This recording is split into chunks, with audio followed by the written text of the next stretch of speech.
What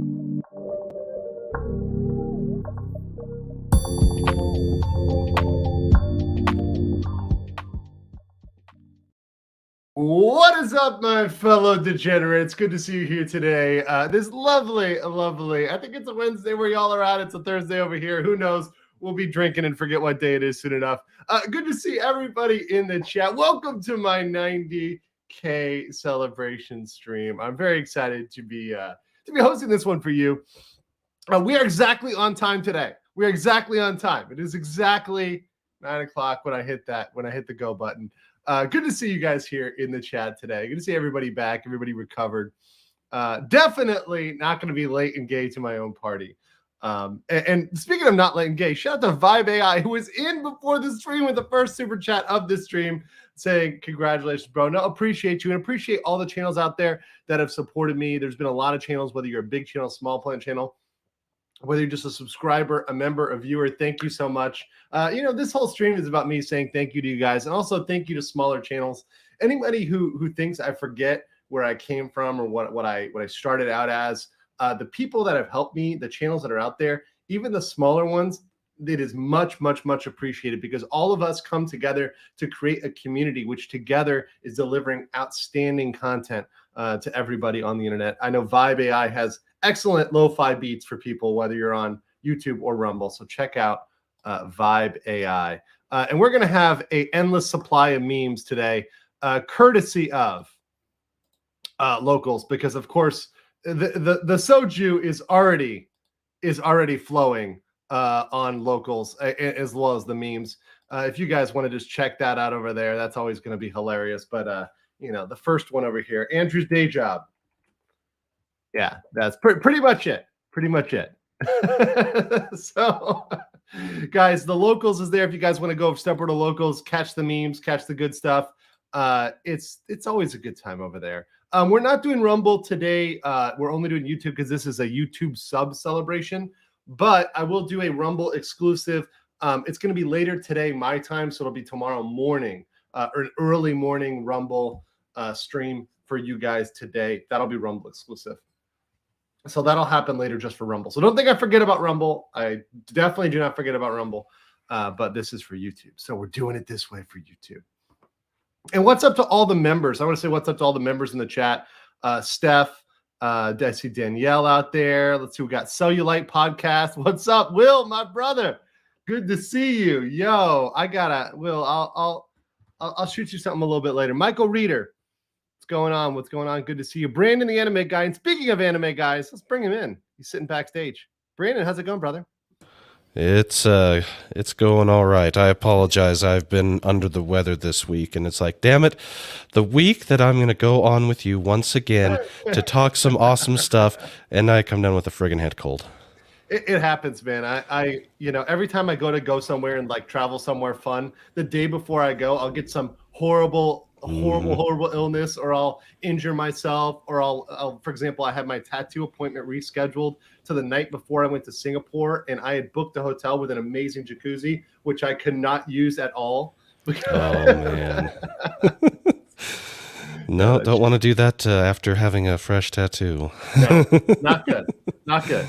Speaking of fresh, let's talk about some fresh anime. So I love your channel because, Brandon, you're a smaller channel, and let me pull your channel up here real quick. But you always have great takes on anime, and honestly, everything you've recommended to me, every single anime you've recommended to me, I've always enjoyed. I never have had something you've said that I've been like, oh, this is absolutely horrible. And I know that you've got that out there. Let me share my screen with your channel so you guys can go over thank you. Subscribe to Brandon, the anime guy over here. I know you've been talking a lot of Gundam this month. Or last month rather. Yeah, December was Gundam month. Let's see, January was 70s month. That was a trip, going down and seeing how things originated and how things changed. And this past month was 80s month, and now we're going to be starting with 90s month. But with 90s and everything, I'm also still trying to keep up with all the current season anime. So yeah. This season, I started off with 26 shows, and I'm down to, let's see, 1, 2, 3, 4, 5, 6, 7, 8. I'm down to about 15. And I don't count Uncle because it's been delayed since hell froze over, so. But yeah, it's been a lot of fun. This is ever since I started getting back into this and really keeping track of the current stuff. It has been a lot of fun, and I've tended to notice two things. I tend to lean more towards the fantasy trash and the isekai trash, and I know how much you love the isekai. No, actually, I don't have a problem with isekai. It's other people that have problems with isekai, but I'm not a hater on the isekai. I'm fine with it. I mean, what's the hate about going to a magical land and getting a bunch of big titted waifus? I mean, isn't that what we all really want in the end? Like, isn't that all? That's like, yeah. Why are we having an existential crisis about big titty waifus? I don't understand. Exactly. And this season, there were a few shows that are both censored and uncensored, but I didn't pick. I picked one up and I immediately dropped it after one episode because that was uncensored. That was, well, as uncensored as it gets in this day and age, and it was Onimai, I'm Now Your Sister. I'm like, nope. I'm now your sister.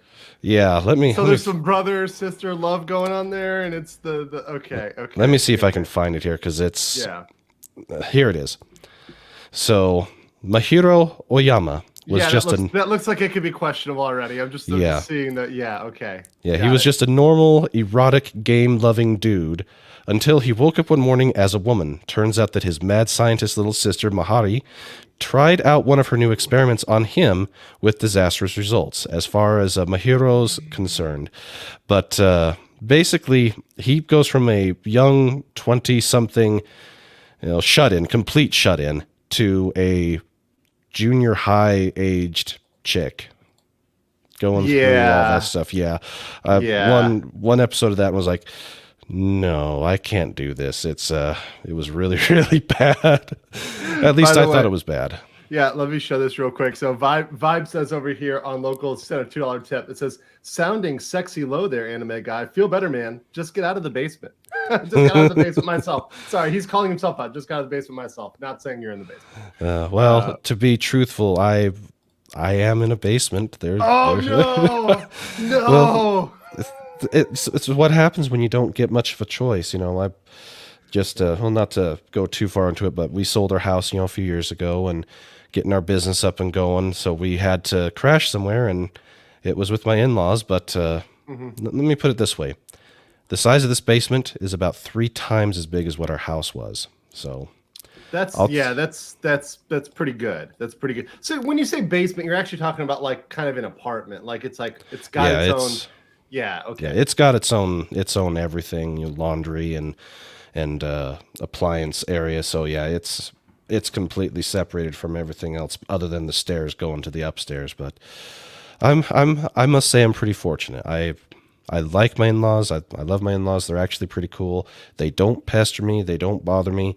I just do a few things around here for them when I can, and they leave me be.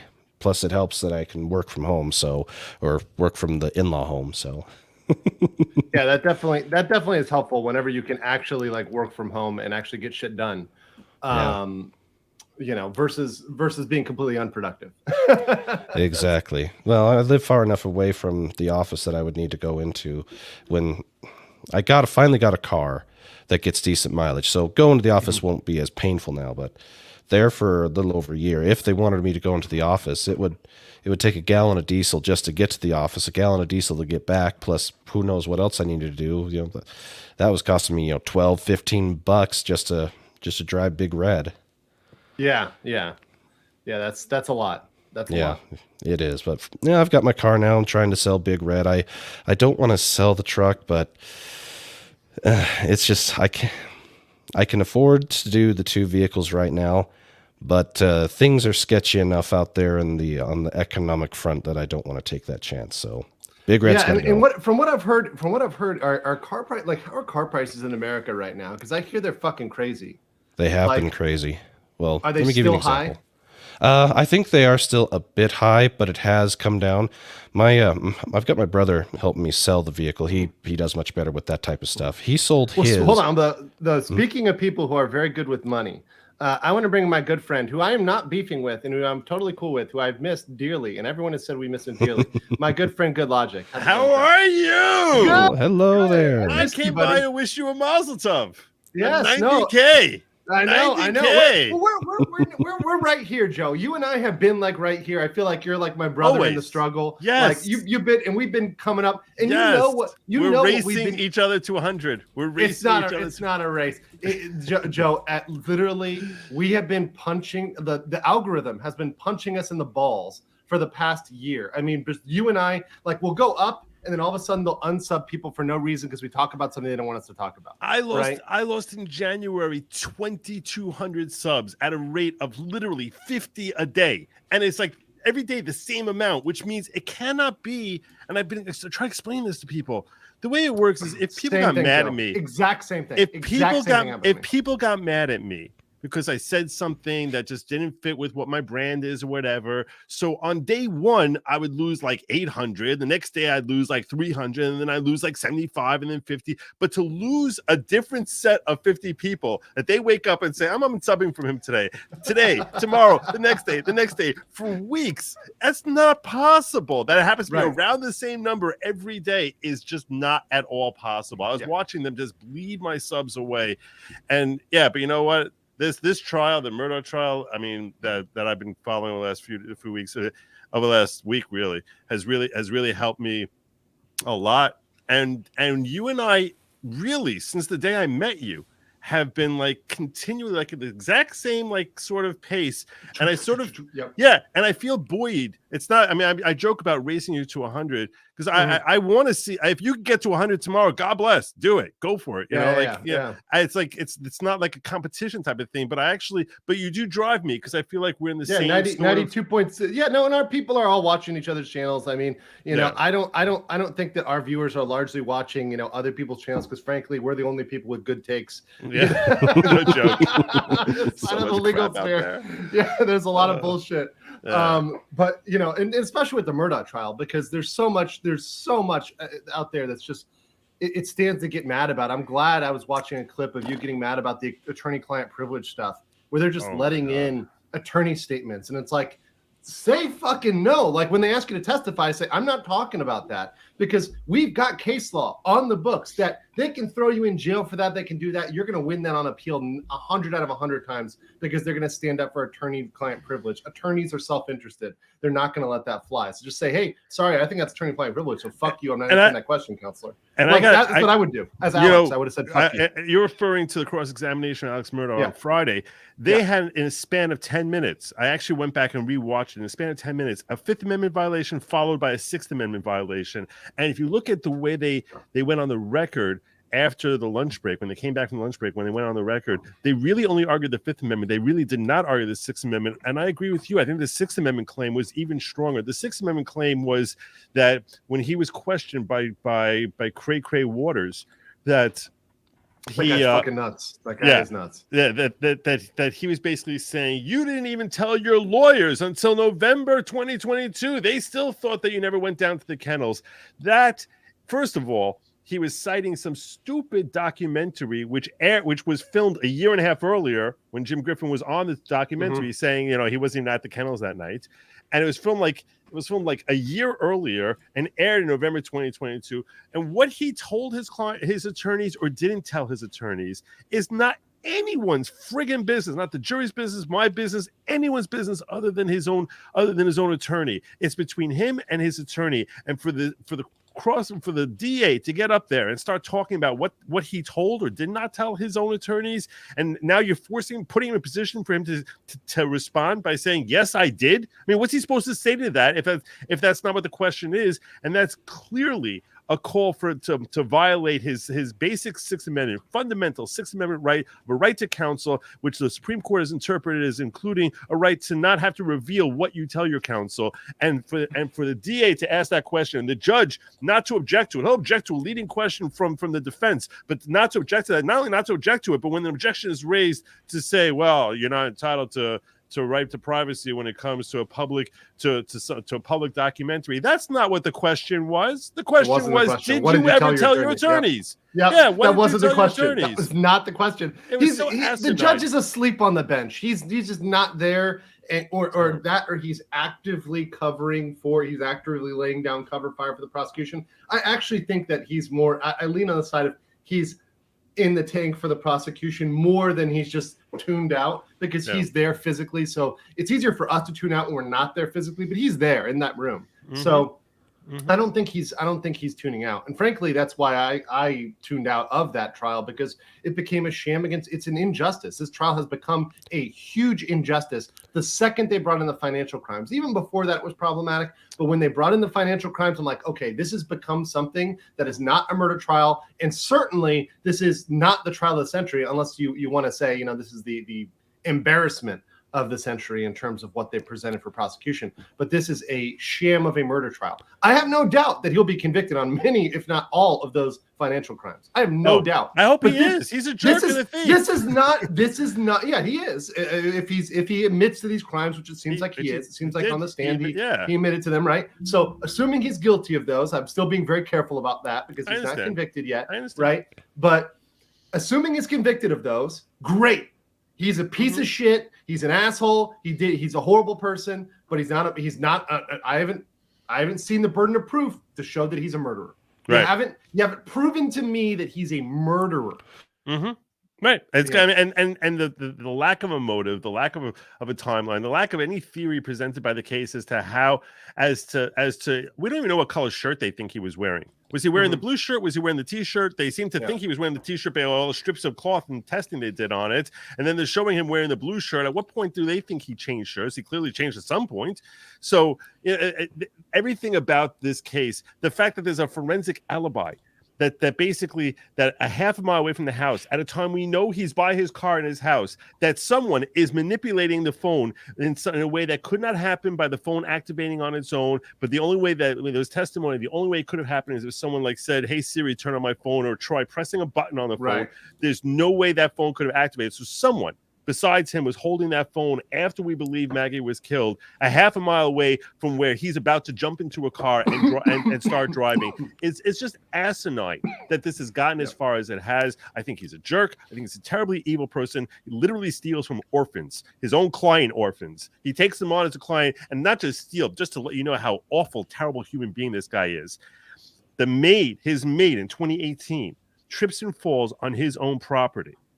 And then he tells the kid, the orphan kid, who, by the way, looks like Forrest Gump, like a weaker version of Forrest Gump. I'm not kidding.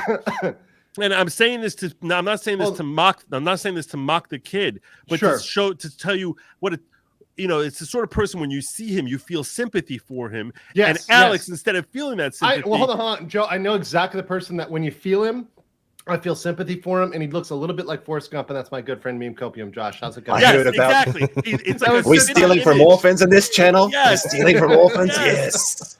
So what I'm hearing is a shit show, basically, is what's going on in South Carolina. Just a gigantic clusterfuck. I have to tell you what a terrible human being this guy is, and I still don't want him convicted of murder. Not man. Come on, Alex, Joe. Alex, I'm talking Alex Murdoch here, okay? This guy, his maid falls, goes into a coma for weeks and on his property and dies without ever waking up. He goes to this kid who, like I said, looks like Forrest Gump. Really looks like Forrest Gump, but like a weaker version of it, and tells him, "You should sue me because I have $500,000 in insurance. So sue me, and I'll represent you." How am I representing you? I guess it's his wife is the owner of the house, so he's like, "I'll represent you, and they'll find witnesses who say that she tripped over the dog, not over her own 2 feet, because if she tripped over her own 2 feet, there's no suit at all. So you have to basically say that it's some fault of the homeowner." And he tells her, "I got $500,000. You come sue me." He actually had $5 million in insurance. Didn't tell little Forrest Gump about this. And Forrest Gump is up there on the stand saying, "And yeah, he did. And he told me that me and my brother will each get $100,000 each on this $5 million insurance coverage." He was planning from day one to steal from him. And then the kid gets up there and he's like, they're like, "Well, why are you the representative for your brother?" He's like, my brother's he's a little slow." And it's like, no. Oh, man. I didn't hear you said he was a little slow. Oh, God. Wow. This a-hole. What a jerk. What a terrible person. And he ended up not even giving them the stupid $100,000 to keep them happy, But he kept every dime of it. And after he got the settlement, said, "Oh yeah, it's a tough case. We're still working on it." I mean, he's a dark, terrible human being. There's just like almost no way possible he could have killed his own son or any motive. And that's why I don't want to see him convicted on this. I've been rambling since I came in here. I'll give the show back to you. Look, listen. It is a travesty of due process, and that's something that I've said is the problem. And I think we see that across our system right now. Is just I'm not even asking for much anymore, Joe. I'm just asking for people getting their basic. The basic fair administration of justice. Like, I'm not asking for advocating for some crazy position or, trying to roll back things to the, 1812s. I'm just saying, look, he has certain rights, like to attorney, to, not, not incriminate himself, to not have to face charges that are not before him in the court. These are basic rights, and these are all being violated in the Murdoch trial. But one right that's never violated is your right to enjoy yourself with a nice cold beverage. So I see Meme Copium. You've got some of our favorite Nika Black. Or is that just regular Nika? Yeah. That's regular Nika. This is the high Nika. This is high Nika. Yes. Yes. If I see Andrew get $100 super chat, I'll take a shot because it is 9 a.m. in Japan, so you're gonna have to pay if you want to see it. It is 9:21. It is 9:21 in Korea as well. So I have to say though, like I used to be a big Suntory guy. But these days, I can well and truly say I'm a Nika lover. So you're a Nika lover, yeah. You're a Nika lover. Yeah. Here's to your 90,000, my friend. I look forward to celebrating 9 million with you. Yes, it's gonna be great. It's gonna be great. All those Indians and Chinese, we got it. Cheers. Cheers, gentlemen. I would drink with you, but I don't drink alcohol anymore. So I'm not familiar with anime guy, so I am. So I'm Joe. I apologize for coming in. This is Brandon. No, you're good. It's Brandon, the anime guy. Fantastic anime channel. Smaller channel, but he's always been great for me to come on and talk about anime. We've always had kind of the same takes on all the good animes. He's over here at 1.58k subs, but we've always had a great conversation on that, and I really appreciate everybody that's helped me with my channel. Joe, we came up together, but when I started, I was down there in the couple thousands. When I came on your channel. Yeah, when the first time you came on my channel, I had 4,000 subs and you had like 8,000 or so. Like so, and I didn't believe your sub numbers. I was like, he's got a soft 8,000 because like when I would turn on I would turn on live stream, throwing shade at my when I would turn on live stream, I would have Joe. I would have like 50 people watching me. He would turn on live stream and I have like 9, and I'm like, your 8,000 is bogus. You don't have no freaking 8,000. But I learned since then, they just weren't people who watch live streams. There's two different types of people. People that watch videos and watch. That's true. I learned since then that my fans fans were actually watching, like half my audience was watching on like 3 different things to try and give me more views because they wanted to help me get hours. They were pumping your numbers. Joe was falsely inflated, and I was talking like 12. That's so wholesome. It's like, Joe, have you ever seen that meme where it's like this guy goes to his friend and is like, "Where were you when I had 5 people in my live stream?" And the friend goes to me, he's like, "On my 5 accounts, bro." true friendship. Nice. I was logged into my thing. Speaking of 5 accounts, guys, if you haven't subscribed to Meme Copium, and by the way, if you haven't become a member, please become a member of Meme Copium. Great channel, fun stuff, and really his lives are really the creme de la creme. If you ever want to see me drink and playing offensive games, you're gonna need to watch his lives Friday night. Japan, Korea time, so it's Friday morning. Probably about. They immediately go members only. Yes, they have to. Can you believe that every one of those has been come back as okay by YouTube monetization standards? I literally cannot believe that. With the level of buffoonery in Garlic Phone, we should be banned. But here's the thing. Do you know what I applied for? Can you pull up just one Garlic Phone image that's like okay for YouTube? Like, it's like a borderline case. You know what I'm talking about? Sure. Like just one image that like there should be some. It gives you a taste. It gives the people a taste. There should be one in the clip channel, but in the clip section. But I got an announcement from YouTube, and they said that my video where Velma just talks about white people for 20 seconds is not suitable for all advertisers. So it's not okay for Velma to talk about white people, but it is okay for us to talk about Max Mirror on the drinking streams. It's interesting. Yes. Whatever we want to say about Max Mirror is totally fine. Speaking of which, let me get to everybody's comments here because you guys are really great. Gemma said, "Congratulations with the $20 tip." Thank you so much, Gemma. You've been a great supporter. And thank you for messaging me behind the scenes. I really appreciate everybody who sends me a message, whether it's on Discord or YouTube or an email, leaves a comment. And I go through and try to read all of those, and I really, really, really do appreciate those. What I don't appreciate is memes like this. I mean, come on, come on. I am not the Andrew Tate of Asia. All right, let's just get that clear real quick. Tate of Asia. That's a great catch line for you, Andrew Tate of Asia. I am not. That is not me. That is not me. But I will also say thank you to, there's a couple members here, Uwu99, Claybuster, and Patrick Kennedy, and Mistress Meg, who've all been members for 1 month, 10 months, and a new member as well. Welcome, everybody. Thank you so much for the congratulations in the members chats. I try to get those. Those are behind the scenes, so they're always a pain in the ass to pull up, but I got you. Senpai has noticed you. This is a question for you, Joe. Is the Murdoch, which is a bigger sham trial, Murdoch or Alex Jones? That's a tough one. I didn't follow the Alex Jones one closely enough. This one I'm following day by day and witness by witness. That I can't really answer that because I know a little bit about the whole Alex Jones things, and the verdict there was just, to me, astonishingly egregious miscarriage of justice, in the sense that it's evident that he was being punished for the fact that these kids died, not for what he did. And they wanted to make the victims whole for the loss they suffered from the death of the child. I don't even think they would have given the shooter such a high punishment the way they gave it to Alex Jones. So, yeah, and I think the verdict was terrible. And I know that there was all sorts of hate that was being dropped from the judge onto Alex and his defense team. Where Active. She seemed to have a deep loathing for him and his counsel. So that wasn't even hidden. At least here it's like more right. Like you have to be a lawyer and kind of get how they're doing things that are completely illegal, and like this is not the law. Like, this judge is not ruling. But if you're a regular person, you're watching the Alex Jones trial and you actually watch the entire thing, you're like, this guy did not get a fair trial. Like, the judge openly loathes him. Yeah. It's not even concealed. But I don't think it's that far off, because I think that this judge has been so terrible, not just in how he deals with Alex Murdoch, but just in allowing in such a lengthy trial. There's no time limit on the closing arguments. There's been no time limit on this trial. There's no time on anything. You remember when we had the Johnny Depp trial? It's like 6 weeks. You have a certain number of hours. When you run out of time, boom, that's it. And this judge took a 3-week trial and was very happy to make it into a 6.5-week trial that we're looking at here. They had zero compunction. Making it into a longer trial, and that's why I tuned out. I said, look, I signed up for a 2 to 3 week trial. I didn't sign up for a 6-week trial. Yeah. And at this point, we have no ending. So, I mean, we still don't know, Joe, when the closing is going to be, right? Yeah. I mean, it's probably going to be. They started closing arguments today. Hopefully, they finish closing arguments tomorrow. Yeah, today was all day was a closing arguments. They went to Moselle today.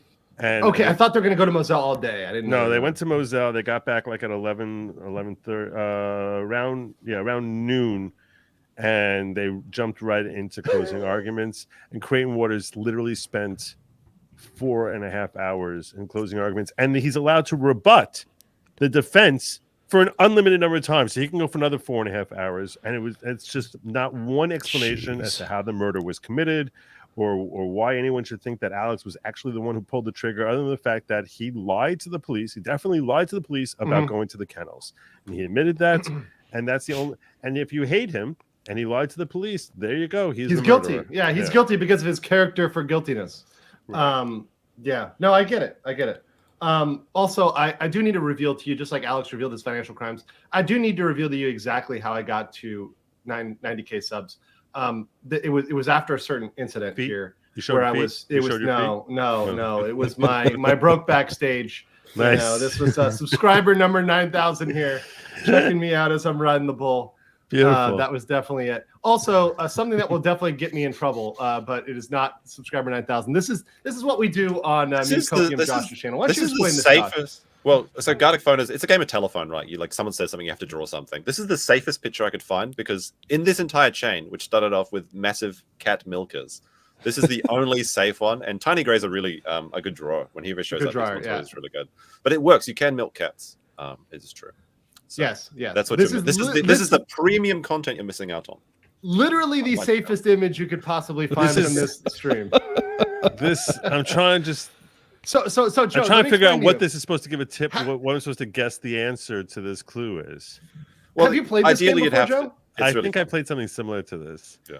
Do you want to explain the game, Josh? Like just the principles? So someone has a sentence, like you'd say, like cat girls. Like this one actually started from cat girls, and then someone tried to draw it, and then someone tries to describe the drawing, and then someone has to draw that, and it just works like Chinese whispers or telephone, whatever you call it. Apparently it's racist to say Chinese whispers, but that's how it's called in Australia. We can say that we're in Asia. We can say Chinese whispers. Yeah, we're good. Yeah. We're good. But no, it's very funny and very offensive. And this is of these. There's like different pictures in this thing. Like I could probably show you, but I don't think I should. At least not until 2 hours.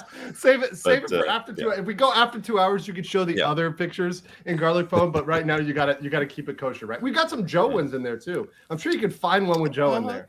There probably is. I've definitely made Joe into a prompt. I'll see if I can find some of your ones. Joe, you'd be shocked at your visual depiction. Like you will be, totally surprised. Am I wearing a big beanie or the NYPD hat? That's what I'm wondering. Oh God. Oh, and by the way, here on Locals, appreciate all y'all. Ben SC, congratulations. Regal Mindset, appreciate you, Ben. Said Jones is a bigger sham. Never even had a trial. Yeah, I would tend to agree on Jones actually because I think it was an open violation of the law there. And in long last name, said $20. Congratulations on 90K. Continue your adventures and great content. And Torgo, may you get to a 900K as fast as you got to 90K while spreading the word of the unbreaded. Yes, appreciate that. Thanks to Nick for giving us all that, and also for helping us up because I mean Nick helped my channel, right, and Joe's channel as well. You know, we're both very grateful for that. And I feel like when I can help smaller channels, whether it was Josh helping out Josh or Brandon, I feel like that's me paying it forward. Yeah, good content creators. It's or paying it back in a way because it's it happened already. But it is paying forward. It is paying forward, I guess. No, it's an awesome thing, and that's why when you see a small channel grow. Especially if I helped it out, I feel like that's like so awesome. Like we're doing something that's genuinely helping people, and you're helping the creator, you're helping the audience who's enjoying their content, and it's such an awesome feeling. It's a wonderful, like almost like a power that we don't even recognize or ability that we have to help raise people's voices up. And when they manage to turn that into subs, it's an awesome feeling. So good for both of you, and I hope you guys both continue to grow. Well, thank you. I definitely appreciate that. And yes, I do love to talk anime and spread the great word of anime and great entertainment, considering how bad most Western entertainment is these days. We must look to the East because the good stuff is coming from the East. It's pretty bad. It's pretty bad. Speaking of which, if anyone, speaking of going East, I just launched my new channel today. If any of you have had a chance to check that out. So my new channel is Go East. This is my channel on moving to Asia. So this is a completely different type of channel. There's going to be new videos dropping every single day on this channel. So this is kind of the stuff that I've been thinking about doing this channel for a long time, but I spend a significant amount of the hours of my day working on visas, working on residency, working on other things here, looking at other countries and whether I want to move there, whether I want to live there, whether I want to set up a second residence there or a business there. So I want to share all this information that I've gathered to the world, because if I'm confused as a lawyer, regular people are like 500 times more confused. So this is all practical information about moving to East Asia. Sorry, India, you're out. Also, fuck the Chinese. So I'm not including China in that at all because communism. So it's going to be mainly countries like Korea, Japan, Thailand, Malaysia, Philippines. Let's see, Indonesia. I'm going to check out Singapore. I was just there a while ago looking at some stuff there, whether I can start some accounts there. But all practical information. So it's going to be from the perspective of guys who want to move over here. So I will also talk about dating. I will also talk about dating apps. I will talk about the bars to go to meet girls, like the best places to hang out, all that sort of stuff. So if you like that content, go over here and subscribe. Short daily videos. There's going to be shorts as well. Not as many streams. I'll do maybe 1 or 2 a month max, and there'll be AMAs. So it's not going to really take away from this channel or my streaming channel. It's going to be all shorter videos that you guys are going to be very helped with information. So check that out. That's Go East. And I look forward to actually collaborating with people like Josh, who has a fantastic, people don't know this about Josh, but but he has a fantastic Japan channel. Yeah, he really I do. keeps I it don't- under wraps. I don't just do this channel, but I do have a Yeah. Japan focused channel on how to travel, Japanese topics and stuff. And no, I'm actually really interested in seeing this new channel because, like, even as someone that lives in Japan, I have to deal with like a lot of bullshit. The bureaucracy This is just his channel. outrageous. Like, you might not understand just how difficult it is to move to some of these countries. Like, it's not like America. You can't just wander over the border and just sit down. You have to go through all the bureaucracy, and it's going to sound like outrageously stupid sometimes, like the things that they make you do. Right. Anyone that's been to town hall in Japan knows exactly what I'm talking about. It's not easy. There's Or always moving to Australia with dogs. Ask Australia takes Ask bio Amber laws Heard. very, very seriously. Do Look at not, us do hating not about think that, that you uh, can. You can't just bring them over on a private jet, as I understand it. Well, from what I understand on that one, Joe, I think Hayden said like he's really going after that one, Aussie Overlord. He said that like if that one doesn't get picked up, he's going to try to pick it up himself and Nice. push that one. Go So Aussie. yeah, Aussie. I'm like all for that. Just continue that grift. Just absolutely take it to Amber. It'll be No, hilarious. he's If doing he- some really good stuff. Like, because like mostly the Amber Heard stuff has died down and everyone's forgotten about it. But he's going through the actual bureaucracy in Australia to get these details. So it's not like he's doing this just because it's like the trend of the moment. He's been doing this for months and months and months. Right. And it just takes that long. He's been in it. He's been actually he has, pushing he has. it. He's been actually in it, and he's a real Australian lawyer. So he actually knows his shit. Let's see. Oh, a couple here. IWD says, "Happy 90K, man! Just like I did for the last sub party, grab the calzone and a pizza from Cazola's in your honor. I fucking love Cazola's. Exitos, may you celebrate 1 million subs for 2025. Keep opposing tyranny. 100%. I love places that are cash only because they're based as hell, or running drugs. Either way, not my business. Typically IWD delicious said- food. Very delicious food. IWD says the judge in Texas tried to use a proxy to have Norman Pattis disbarred. Same for the one in Connecticut. The Jones stuff is more nationally damaging, but this trial exposes the worst small town politics. I will say I've actually, spoken indirectly to Norm Pattis. I've had some messages back and forth to them through an intermediary. He's a really cool guy, and he's represented excellent clients. He's a fantastic lawyer. I don't see any issues with Norm Pattis and anything certainly that would get him disbarred. So I think it was complete bullshit. I do think he did a good job of representing his client under the circumstances, which were completely biased against his client. I don't think Norm Pattis did anything wrong. Exactly. In that case. Oh, and last one here. Blue Fire says, congrats to Andrew on 90K. Anime recommendations, Mob Psycho 100 and Scissor 7. Both very good and get better with each season IMO. Brandon, what do you think about those two recommendations?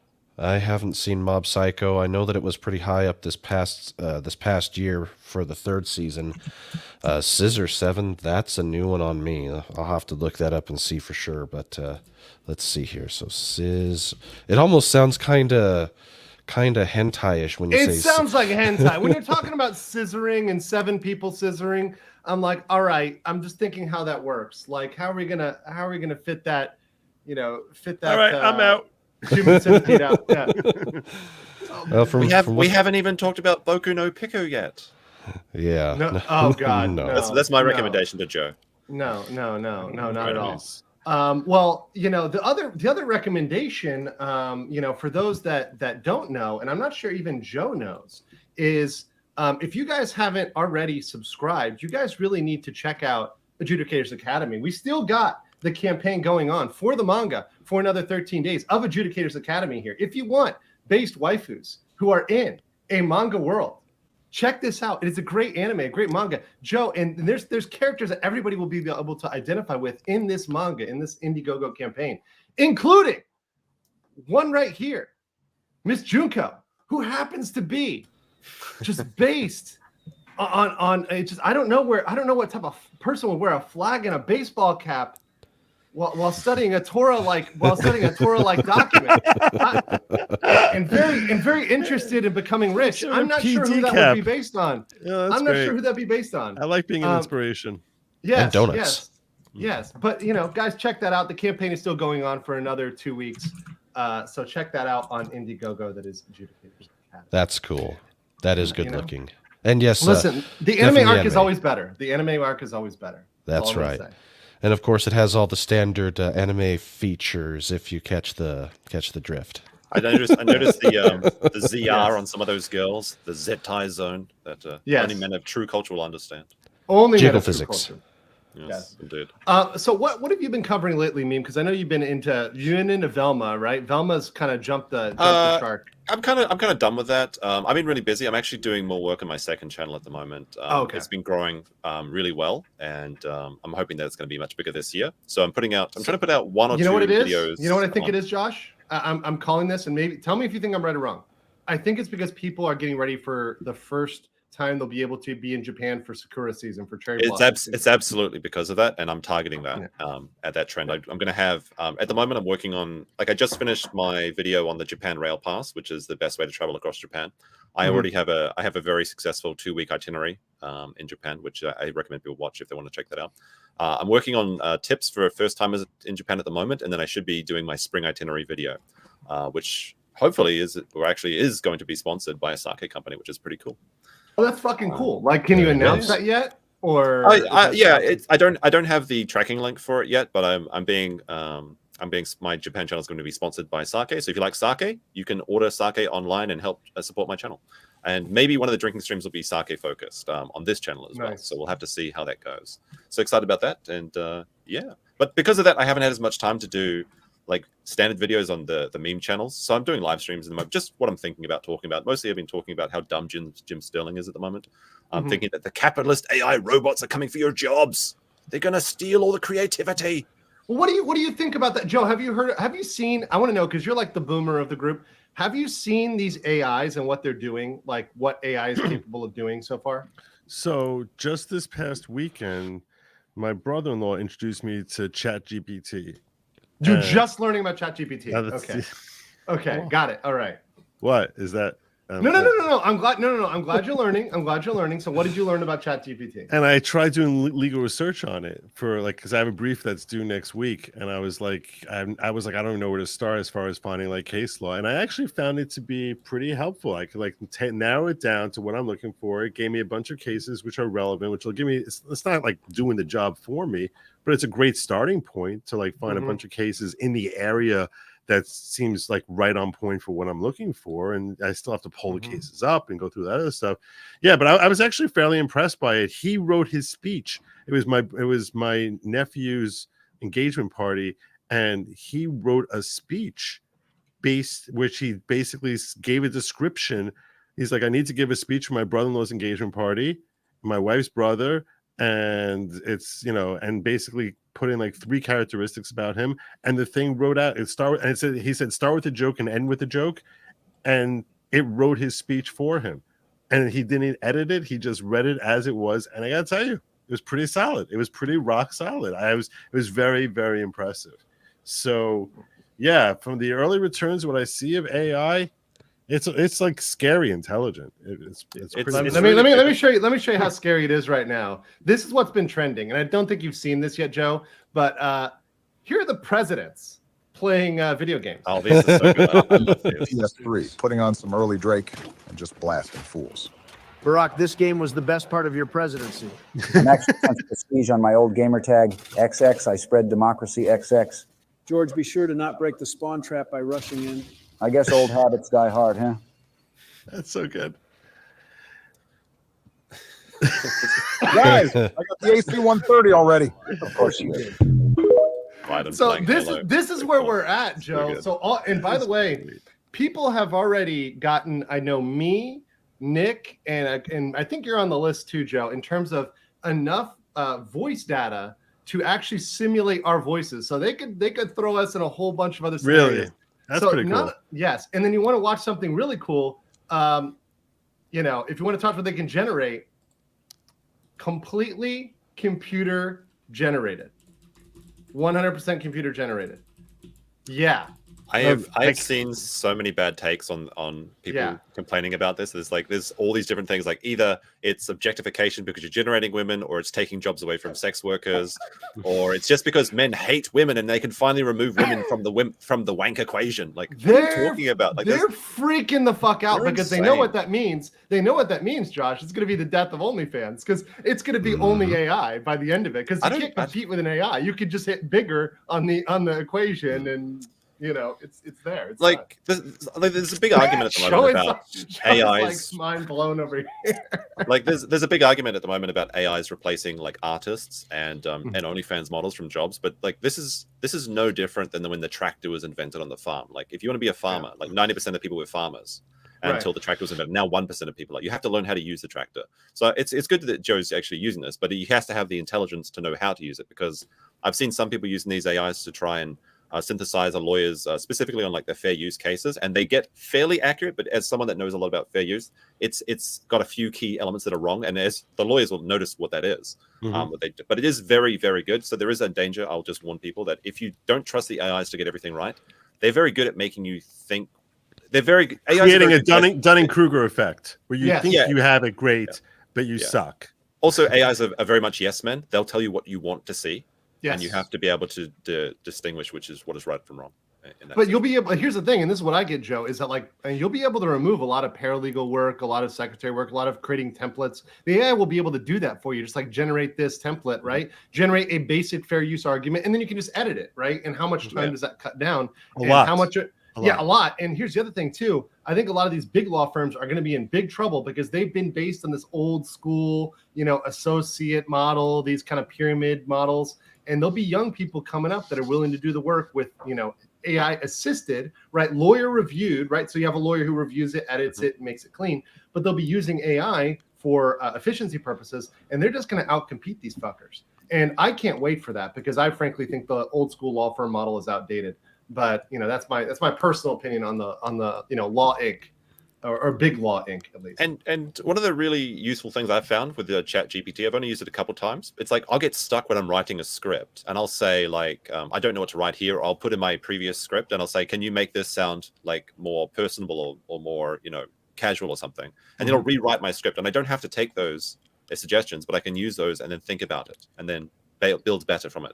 Like you need to use AI to improve your work, not replace your work. Is my opinion. Exactly. I think that's exactly the point. If you can make it better, then you're going to be doing great. And for stuff like copywriting, for writing websites, it's already there. You can already use it to create information. Professors are having trouble catching students using it for their papers. So Professors that's very good at anything. Let's be honest. Yeah, that's true. My brother, I got to run. I just wanted to congratulate you. And tomorrow evening, I'm looking forward to having you join me on stream. Joe, I look forward to seeing you, brother. And I missed you. Just so you know. And I love you. And I'm glad to be coming up with you. Groove back. And congratulations. All the best. Seriously, I can't wait to see you hit 100, 900, a million, 9 million. Keep flying high, brother. We're going to talk about Dilbert tomorrow. Yes. Well, that'll be interesting. Talk about that. All right. See you. Cool. See you, brother. Good to meet you, Joe. Take care. You too, Brandon. Brother. Great meeting you. Good seeing you, Josh. Yeah, you too. Peace out. Dilbert man bad. No. Dilbert man bad. I know you covered that one too, right? I did. I was waiting for Drex to get on for me to play it because I don't think he's seen it because he's just like kind of tuned out. I know he's at work right now. He'll be on I think he'll agree with what's being said though. That's the thing. That's the funny. I just want that clip like Drex versus Scott Adams. It's like I concur. Yeah. It's like God damn it. Like obviously, what's Dilbert man's name again? Scott Adams. Scott Adams. Yeah, he's Scott saying Adams. something very provocative to get attention, but when you actually look at his argument, it's actually not terrible. But here's the thing: I don't know if he knew that was going to be. Maybe he did. He probably did know that was going to be clipped. The thing with Scott Adams is he says a lot of shit, and like people think he's of above average intelligence in my opinion, but he's very successful. But he's very successful at one thing. And one of the things that made him really popular on the right specifically was he predicted that Donald Trump would win the election back when nobody thought that Trump would win, like back when Ann Coulter was talking about it. And he's been writing that like he's a predictor for like these last like many, many years. Right. But if you actually look at his predictions, he gets about 50% right and 50% wrong, like a regular person. So that was the same thing, by the way, with Nate Silver and 538 and those guys. They predicted Obama, and then they're like, "Oh yeah, we're gods at polling," and then they failed with Trump, and then they failed again with. I mean, just fail. I think that Scott Adams is trying to ingratiate himself to the right again because he had a very bad take on the Poke, and now he kind of alienated a lot people. Massively bad take on the Poke. So now he's trying to come back. Well, he's and I watched one of his interviews with a good friend of mine, Brian Sharp, Hotep Jesus, and he was saying he's a leftist. He identifies as a leftist, right? That's good. So people should not be surprised by his lefty takes. So he kind of pisses off people on the left because, well, they just think he's a racist and he's a white man, so he's bad, right? Oh, but they canceled his ass. Yeah, his ass is canceled by the left. You know, But he's the got right FU doesn't money, like him so right. yeah. But the right's not going to like him because he's he's pro poke. You know, and that's just a bad take. It's been proven to be a bad take. I remember him saying like a tweet at some point. It was so ridiculous. He was like, for the unpoked, we're in the midst of the worst apocalypse of the last world. You can't even go on the streets without protection. And for the poked, it is just a Tuesday. And it's like, no, actually, most of us unpoked peeps don't really give a shit. Like that's the whole point. Like you just walk around like you're totally fine. Everything's fine. Like there's no issues for people who are unjabbed. And frankly, now there's not even any restrictions. And we're in Asia, which has some of the toughest restrictions.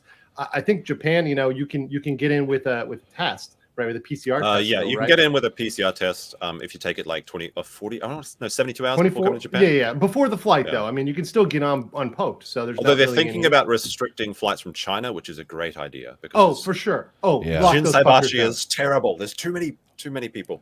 No, it's the same way here in China, in Korea with the Chinese. Like I'm all on that. Let's lock it down. I want to implement Australia's policy in Japan. Not the actual government one. The fuck off with full. That's what I want to implement. Yeah. Don't trust China. China asshole. Yeah, big asshole. Speaking of big asshole, we got some not assholes here in the super chats. Let me run through these. We got a lot. Good job, 90K. Even with YouTube screwing to you, I look forward to your manga. Promote it more. Yeah, I try to shield Adjudicators Academy whenever I can, guys. And if you want the link, I'm going to drop that in the description right now. Right now. It's a good project. I've been working on this for a while, honestly. The team that's on it is fantastic. We've gotten a lot done. We're actually on the second chapter right now. So I'm going to be previewing more of that as we get the chapters done. But it is hilarious, guys. The anime arc is going to be hilarious. I just noticed that the main character was named Nozomi Hotter. Yes, and, yes. Nozomi is my favorite train. So good job. Yes, it is a good train. You will definitely want to ride that train. That's my train girlfriend. Yes, your train. I found Dr. Yellow. I used the internet stalking, and I found out when Dr. Yellow was arriving. But I found the audience for Dr. Yellow is either 8-year-old men that have better cameras than me and children. So it's just like a bunch of children on the platform and a bunch of old guys. So you look like a pedo is what you're saying when you go up there. Kind of, I mean. For anyone that doesn't know, Dr. Yellow is a special yellow train in Japan that just goes around the country on an unknown schedule. And the Japanese train stalkers trying to figure out when it's going. And I use their evil train stalking abilities to find it myself. And it's actually kind of cool. So I did see Dr. Yellow. That is pretty cool. That's pretty fucking cool. Interesting things for sure from different countries than where I'm at. So and Brandon, if you ever get a chance, I know you're busy and you got a family and everything else, but one day, if you want to bring your family and you want to visit, do let me know and do let Josh know as well. I'm sure we'd be happy to. I'm always happy to meet people up, and I've actually have a good friend who just who's been a follower of my channel who just said, "Hey, I'm in Seoul." Met up with them. People who've been to Seoul, a lot of them who've met me, who hit me up. I'm willing to hang out, go meet up with them. I've met up with Josh. We met in Tokyo and Osaka. We had the dark Osaka tour. Honestly, Osaka, to be honest, Josh, Osaka was kind of more fun than Tokyo when we hung out. Well, I mean, you got to know where the fun stuff is. Yes. When it comes to, as I said when we were in Osaka, I think that no other place in Japan is as fun as Osaka. The only thing is that Tokyo has 16 cities connected by a really good train network. So Tokyo always beats out every other place just because there's too much stuff there. But if one place you go to, make it Osaka. But here's the thing. It's like with Osaka, I was there for a weekend, right? And being central in Osaka, you're central to everything in Osaka. In Tokyo, you're running around across the city because it's, like he said, 6 different cities. So you really have to focus your itinerary. It's like 16. It's like 16. There's like 16 Tokyo worlds. It's crazy. Right. So it's like you got to really focus. Some of them aren't so good. So don't go to Ikebukuro, for example. That's terrible. Oh, I don't know. I kind of enjoy it. That's where all the girls go, like for all the man cafes. That's why I like it. No, I'm joking. What about Akiba? I'm the headliner. Akiba? It's okay. There's some pretty crazy stuff if you know where to look. Akihabara, you mean? Oh yeah, Akiba is just a short term for it. Yeah. But I'm actually staying there on my trip to Japan this weekend, so I'll be balls deep in the maid cafes. That's where I was going with it. Are there great maid cafes in Akihabara? And yes. Oh no. And let me be clear. Josh and I definitely, that was the highlight of our Tokyo trip, was going to the store in Akihabara. Let's just say it was a highlight. It was a highlight. The store literally forbids women from going to the top level. like, because Wow. it's very, very strange. But yeah, we went to a cat made cafe. That was pretty fun. But The they were maid everywhere in cafe was Japan. fun. The maid It cafe was was actually fun. surprisingly wholesome. And the girls were like really nice. They were cute. They were like really like they were cool. They took They our were. photo, which was great. Like they Oh, yeah. like we had like a photo for for the internet, because you're not allowed Oh, to yeah, take yeah, photos of with your course, own of course. phone, with our phone, right? So they don't let us do that, but they let us take like a Polaroid. They give it to us. We took it home. We had to show everybody, as they call it in Asia, it's called authenticating. You have to take a photo to authenticate you were a place. So we authenticated, but then they pulled out their phones and like took photos with us, because they're like, look, we successfully talked to these dirty gaijin. She actually, I don't know if you probably noticed this, but she actually took the photo in such a way that she turned her back to the other patrons, like because you usually don't do that. She was actually pretty happy to meet us, like because the rest of the guys in there were just like the otaku kind of overweight Japanese guys that are really balding really guys, and they like Brandon, did you ever have like a Yu-Gi-Oh or Pokemon cards when you were a kid? No, they came out when I was almost done with high school, so that was well beyond But me. you know the folders you'll have, like the flip folders that Yeah, have the sleeves yeah. and stuff. So I've been to like one of these cafes before, and like this guy had like one of those, and each slide was a different maid he had gone and taken photos with all across Japan, and each photo cost like $10. So it's like literally thousands of dollars of his masterpieces in that folder. It's very bizarre. How Yeah, they get to there this. definitely were many of those in there. Let's just put it that way. Yeah. That day in the cafe. Let me get a couple of these, and then we have it. So where's a March Soju Girl coming up soon? 200 Watt Studio coming up very soon. I just need to get that up there without something that destroys my wall, because I lose a little bit of my wall every time I put up the poster. Mike Lombardo says, congratulations on the 90K, man. Have to record that. Everyone check out the anime Monster. Great series, great character studies, thought-provoking. You've mentioned this. Good anime, right? Yeah, Monster is definitely a mind screw and a psychological piece. It's a fairly long series compared to most of them, but it's definitely well worth the time to go and check out. And talking about the AI stuff, there was recently from have you heard of Quarter Crew before and some of the stuff they've done? Oh yeah. Yes, but hold on one second. Let me let in here. Watcher, welcome, Watcher. Appreciate you, brother. Hey, Oh, hey, thank Coming you. over from the Future Conflict crew. Appreciate you. Fantastic. Appreciate you. Thanks for inviting us, and congratulations on 90K, my friend. That's fantastic. I don't have very long to stick around because we do have another show coming up, and I need to do all the back end stuff for that. But I wanted to make sure that one of our representatives was here to say, A, thank you for everything you've done for us, but B, congratulations, man. That's a big number. Yeah, appreciate y'all. Appreciate the Future Conflict crew, everybody over there on that team. I was really glad, I just want to say, to partner with you guys, particularly for the fundraiser. We've raised over about $8,000 for charity for veterans. So that really, for me, was very awesome that went down with everybody involved. It was really huge. One of the biggest. I mean, it frankly is the most money I've ever raised in a day, ever, anytime. It was amazing. And I know that Scott wanted to be here, but time differences are weird. And Joe wanted to be here, but he's stuck in the field cuddling another man in Marpad. It's very odd. I don't know. Yeah, that happens. That happens. But I appreciate getting like real opinions from those guys when we get on the same time sync. I appreciate getting real insight from those guys, real opinions, and also like realizing that, hey, look, even within your group of people that largely agree, there's differences of opinions on things, and those are okay. You can have different takes on foreign policy, on military, and it's completely fine. And you can have a place where you can kind of talk it out and get good factual information. But yeah, guys, definitely go subscribe to Future Conflict. Let me get that channel pulled up. I was going to ask you though, what, because I've missed it. What have you done so far, celebratory wise, for your 90K, my friend? Just right now, just taking one shot so far. Although I feel like with all the super chats, I'm owing everybody a second shot here in a second. But like I said, special offer if you want to indulge in the high Nika. If you send Andrew $100 super shot, I'll open this up. Otherwise, it's staying sealed until tomorrow night. Okay, so no Nikas. No Nika. This stream is Nika free until if you want us to be Nika lovers, you need to hit the $100 shot. That's according to Josh. That's the grift. That's the grift. Oh, yeah, that's the grift. That's the grift for the Nika. Otherwise, no Nikas allowed. Right. But here you go. Here's a future conflict channel, guys. This channel really is criminally undersubbed, but I've actually been proud because you guys are at 3.23 thousand subscribers. Yeah. So 3,230. And I remember when you guys were at 100. I remember when you were at 500. I remember when you were at 1,000. You guys have had great growth, and everybody who's subscribed to this channel is a dedicated follower. So that really shows that you guys are doing a good job.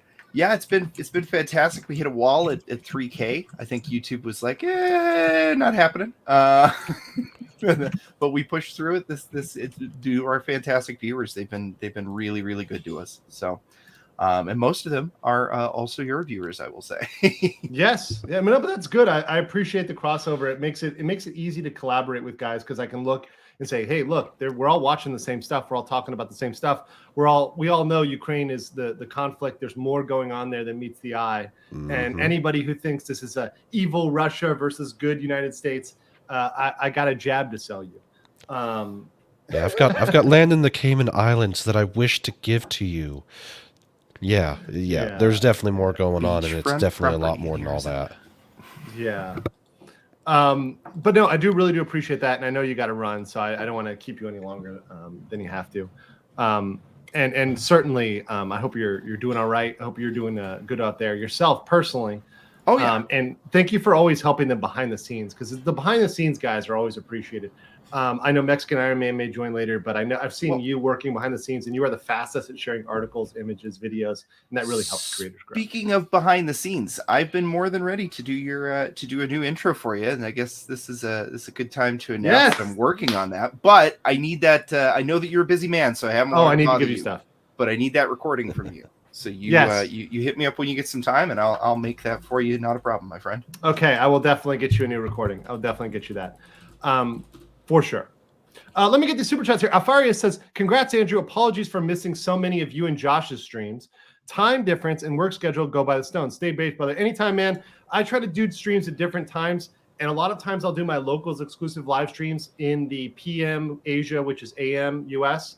So I try to mix it up so I have content coming out at different times. When I have clips, I try them to sometimes come out in the AM, sometimes come out in the PM Eastern. So everyone gets a chance to get a piece of the action, whether you're in Asia, Europe, America. As somebody who's living abroad, I'm very cognizant of that. There's always the replay there as well. Exactly. And I appreciate the replay, gang, and I've been trying to check as many comments as I can, especially the ones that make fun of me. Those are great. Scott Adams barely began to scratch the surface about the problem and the solution. Oh, man. I don't even think we can play that right now. We don't have enough representation on the panel right now. We have to get Will on. At least I need you. I sent you the link on Discord if you want to. The thing is, there's actually a very simple solution to this. It's not really a race thing. It's a poverty thing, and like crime is localized to usually. Oh shit! Hold on. Yep. Speaking of crime, Avian Seventh Power says, "Let's go, congrats!" And then double down by 5 AI says, "All right, no, bottle. I am grifting hard. Give you some love. Great again, man. Okay. I'm not going to do 100 shot every time though. I'll do a couple. I'll do two. I'll break open the fresh bottle. The regular soju and the based soju, the really hardcore soju. So you'll get double. So Meme, in case someone like me is tuning in, since you told us what that is, what is High Nika? Well, Nika is just a brand of Japanese sake. They've got the black Nika, which is actually pretty good, and they've got like a very good style of Japanese whiskey. Japanese whiskey is like, Japanese people are very good at copying and repeating what other people do. Yes, so when Japan started doing whiskey, they went to Scotland. And doing it to autistic level details. I'm going to be straight up. They like the Japanese will learn something and they will learn it in this minute detail, and everything will matter, and they'll become a master of the very specific process. Mm-hmm.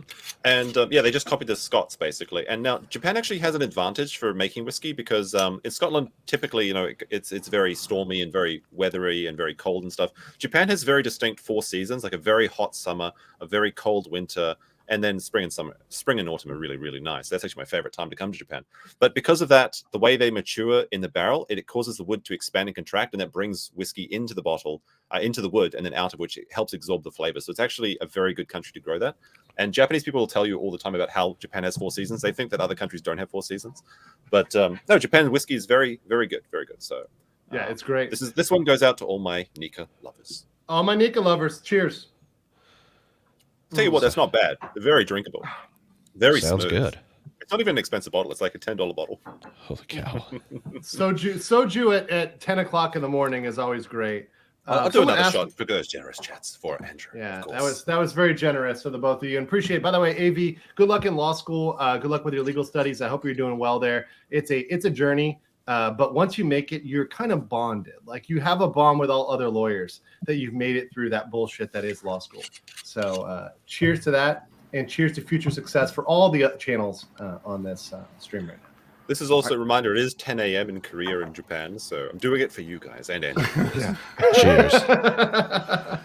And I just realized, yeah, it's 10 a.m. here. I just realized the service that you're doing for the world, Andrew. You're helping shepherd like a whole group of secretly based lawyers through horrifically unbased law school. We need them because there's too many right now that are being taken far to left. There's too many that are going to become the future legal eagles, that are going to become the future I'll say it like Natalie, the lawyer chick. They're going to be very far left in their opinions. They're going to be the SJW attorneys. They're going to be the ones who are the Ben Crumbs or the female Ben Crumbs of the world. There's too many of those that are trying to grift off of that. That's going to happen. You're going to have people that are just the extremists. You know, there are people that are going to be hardcore feminists, hardcore socialists, because that's the way law school is going. They're taking ESG and putting that into law school. They're putting diversity, equity, inclusion into law school. They're putting bias training into law school. They're teaching you that you're part of a system that is systemically racist. They're doing that. So you need people that are like, nah, fuck you, we're not doing that. Or fuck you, we're going to do it our own way. And who challenge that. And the more people that break away from that, that challenge that, the better. Frankly, I will love it when the bar associations are decoupled from the practice of law.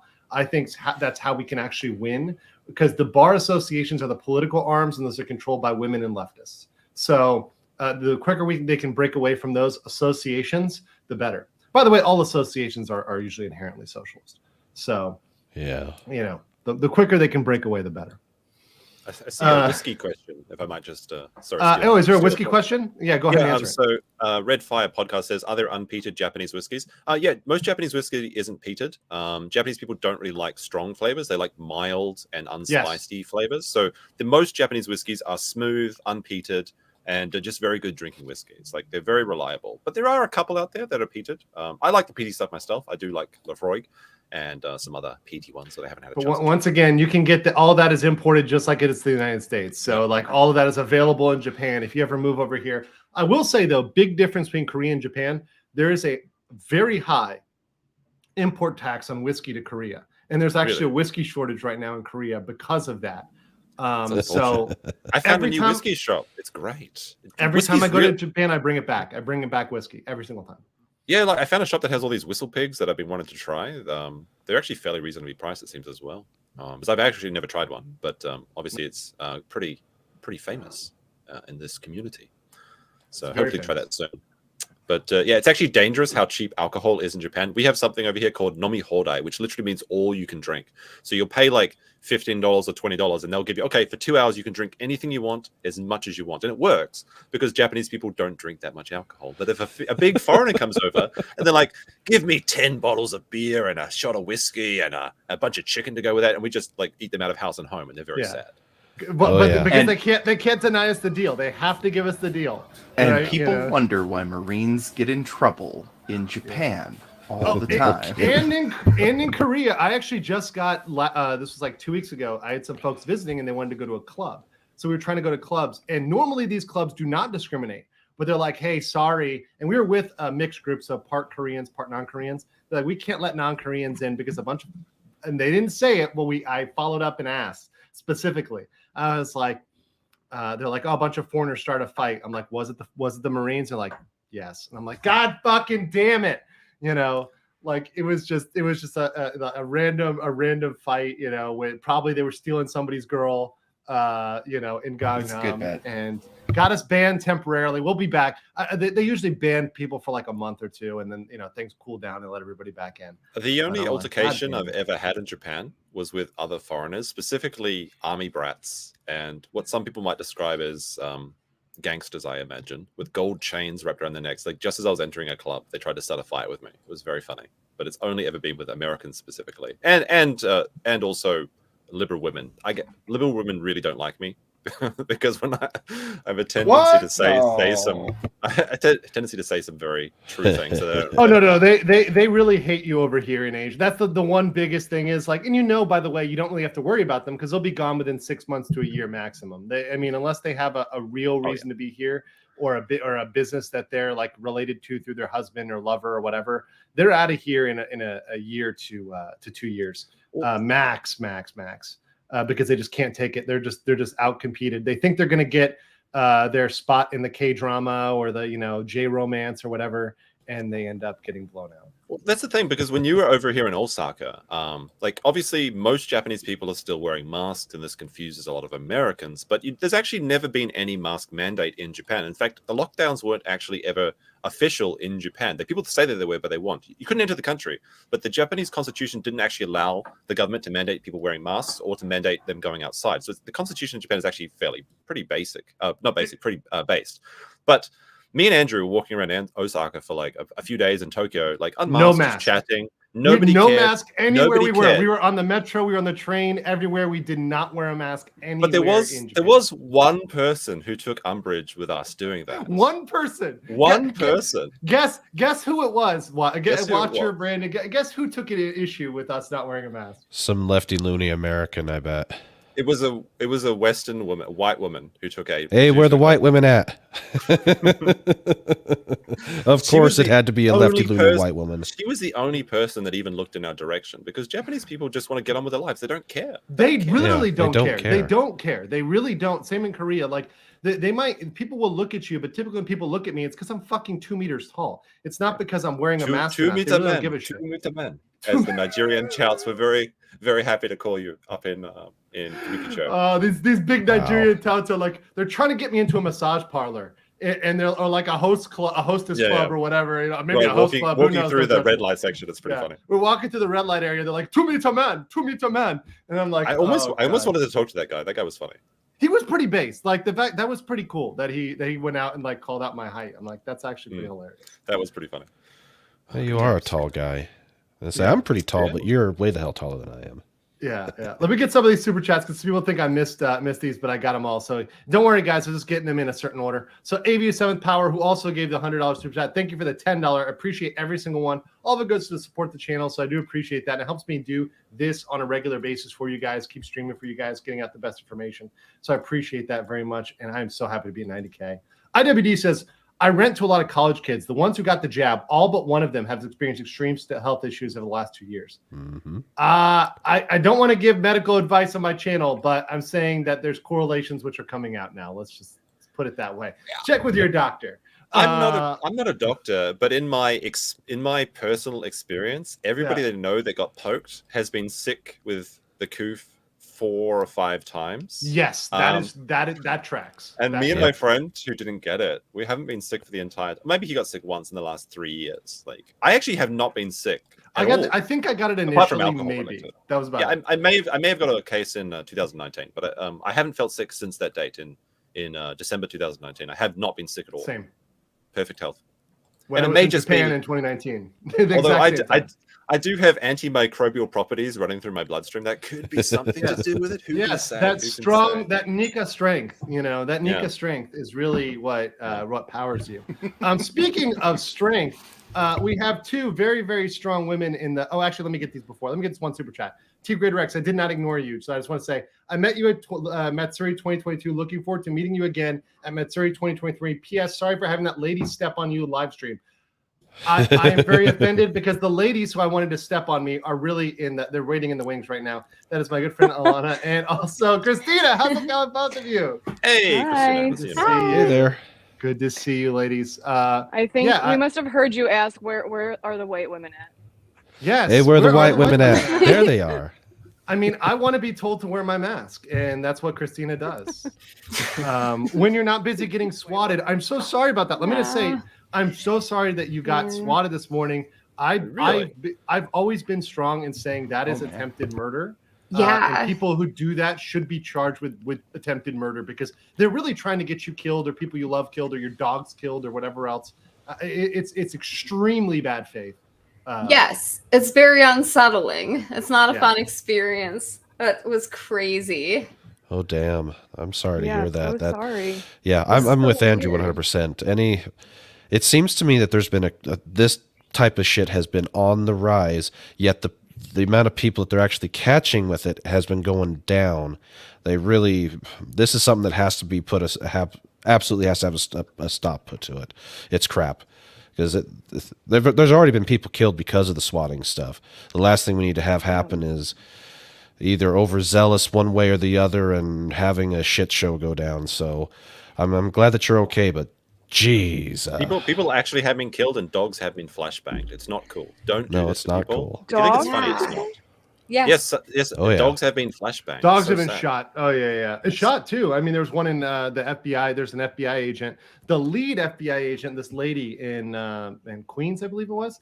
She shot randomly shot a dog in a place for I think it was a no-knock warrant. They were like coming in without, just busting in the house. Shoot. I just moved out of Queens. I didn't hear about that, but fuck Queens. Yeah, it doesn't sound fun. Yeah. Speaking of fun, I've got one guy who was always fun whenever he's on the stream, possibly sober. That is my good friend Andrew. What? Hello there. How's it going, my friend? Good to see you, Andrew. So it's going great. So how many haters do I have in the group coming in? Just so I know. Not me. I've got you. I covered. don't think anyone here hates you. Everybody Okay. loves you, Bronca. Everybody Yeah. loves you, especially the chat. The chat loves you. That's Oh, right. yes. Well, that's very kind. Thank you, everybody. I know I know I'm an acquired taste. Yes. You're like the Japanese whiskey, right? It takes a special person to love the Nika. Oh yeah. Have you shown that? You gotta show Andrew the Nika, just so he You haven't knows seen we're the not making this Nika? up. Just Yeah. hi my Nikas. Yeah. I said it before, but like this is actually really good. And to not to reuse my same joke again, but I will. But like I used to love Do it. Suntory, but now I'm a Nika lover. It's great. Yeah. It doesn't take Well, much to be a Nika lover. I could have gone my whole life without seeing your knickers, but Look, all I'm saying is like there's the Nika Black, and once I tried it, I just never went back. It's pretty good. yeah, I get it. Andrew, who have you been beefing with lately? Because lately I've just seen you've been destroying it on Twitter. I can't even keep track of who you've savaged in the past week. I mean, just this. All right, so people. All right, what do you so got right now? Listen, people have to understand that I don't do any of this personally. I don't like hold grudges or anything. If I see something stupid on Twitter, I do kind of a drive-by slaying. That's fair. in 30 minutes, I've forgotten about it. So I actually don't know who I've left dead behind me in the road. I don't care enough to pay attention. So I think that's like the Joe Rogan policy and maybe perhaps the best one. It's like just drop it and then like don't even look at it. Like don't even look at the responses. Just drop the comment, drop the response, and just walk. It's just a one-off snappy thing. Yeah. I mean, when I get bored, but it's nothing I put any value on. So no, that's how I was going with, especially with lately there was the Disney decision in Florida to repeal or Reedy Creek District, the special district, and that's my area of practice. I do property law. That's what I do. It's my thing. So when I see people being mentally challenged and talking about it like there's no other companies that have special districts that benefit them, I call them out and they flip the fuck out. I called out a state congressman from Lake County. I saw that. And he's just still going out. He's still trying to follow up. He's trying to not respond to me. Yeah, he's trying to not respond to me directly, but just keep going and say it's a bad decision. But I mean, in general, I don't care. I don't care if a corporation gets a special dispensation from the state if it's favorable to the state. I think it's just a business decision, really. And if it becomes not favorable to the state, then the state should rescind the special dispensation. I mean, that's exactly what they did. It's like the mafia, right? It's not personal. It's just business. It's just business, man. Yeah. It's just business. And that's what I can understand. Like when people tell me, and it's like, oh yeah, this is just business. I can get that, right? Like if someone tells me, like for example, I was in Thailand and I had to get a multiple reentry permit, and they were like, look, you've got to pay the fee on the books. The lady boys require a multiple reentry permit. One for each hole. Andrew, come on, man, come on. We're talking that's a lot of holes. Here. We're in 2023. We're talking post-op here. So they're like, look, the fee is $20, and then the extra tip for the guy is 10. I'm like, oh, I get that. It's business. That's economy. Like, it doesn't even bother me. I'm like, I get that. Like, that's something. I see some of the ladies are just getting the joke now. So it was just a joke, ladies. It's not a real thing. Right. Oh, they love it. They love it. Look at this. Squid already says here. This is when you came on, Bronca. Some of my favorite people on the same stream. Aww. That's very kind. By the way, I don't mind criticism either. I got a lot of criticism today on Nick's show. For some reason, a lot of haters showed up. I don't mind if you're a hater in the chat, but unless you're a real wimp, you'll do it as a super chat. Yeah, so it gets read. No, I don't read that. I don't read that. Those poverty haters. Like they got to get on the premium level. Right. No, if they super chat, you should definitely read them. I don't mind. Oh, for sure. Them. Oh no, I read all of those. But let me get on to the Murdoch trial because I know. Let me just shill here real quick.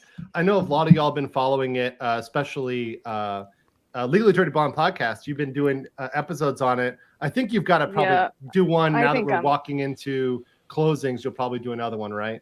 Yeah, I'll probably do another one. But honestly, I hate this trial. I absolutely fucking hate it. It's been the bane of my existence. Why? Well, there's a lot of reasons, but the main one is that it's incredibly slow.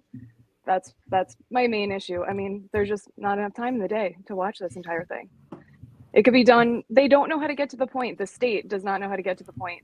Today is an example. They just cannot get to the point. Well, Bronca, you've been watching it. I mean, are you convinced so far? Are you buying this? Are you giving? No, I'm not. Which I guess is part of my other problem. But yeah, no, I'm not buying it. So, I mean, I don't care about Alec Murdaugh. If he goes to prison for the rest of his life for the financial stuff, I couldn't care less. I don't have a personal investment in him. He's not a friend of mine. So I don't really care about the outcome per se. I care a lot about the process. I care a lot about due process of law. And I care that it's a fair trial, because if it's an unfair trial for him, that's all any of us can expect. And that's not justice. It could be ourselves, our fathers, our brothers, our wives, our sisters. We should all expect a fair trial, and he's entitled to a fair trial as well. And I haven't seen that here. I've seen the state engaged in a trial that's really in many ways abusive. A judge that in many ways is extremely biased against the defense in very explicit ways that I could go on at length, but we don't need to take the show up about that. But really detailed, specific ways that the judge has been extremely biased against the defense, and I feel we get to the point where there's such an overwhelming amount of prejudicial evidence that's ancillary to the actual criminal charge, which is murder. The murder of his wife and son, which the wife and son, every state witness in a position to know has said he loved and adored. And there's no direct evidence that he killed them. But we hear all about these financial crimes, which he concedes. He concedes he stole all these people's money, the boat accident, which he concedes every relevant point. All these ancillary matters that are only apparently being admitted to make him look bad, which American jurisprudence is supposed to not allow, but it's all being admitted.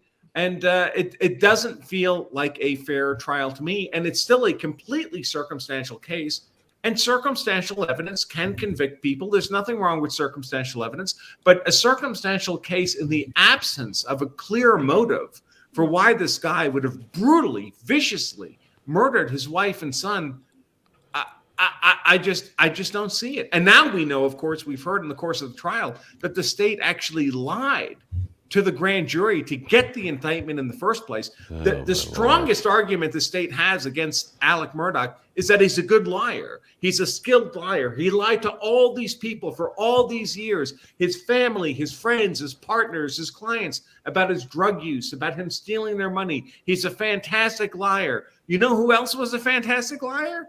The state. The state was a fantastic liar. What To the a grand shit jury. show. Good Right. Lord, man. It was surprised. So to me, it's a complete travesty of a. Now, do I know whether or not he killed his wife and son? I wasn't there. I don't know either. But that's he not could the have. standard. He could have, but it doesn't He matter. could They have haven't done proved it. that. They haven't proved that at all. The standard is the state has to prove that he did it beyond a reasonable doubt. Now, if this were a financial prosecution, he's done. I mean, he's confessed to everything. If it's a drug prosecution, he's basically confessed to everything. But for the murder, which this trial is of his wife and son, no, I've seen no evidence beyond a reasonable doubt.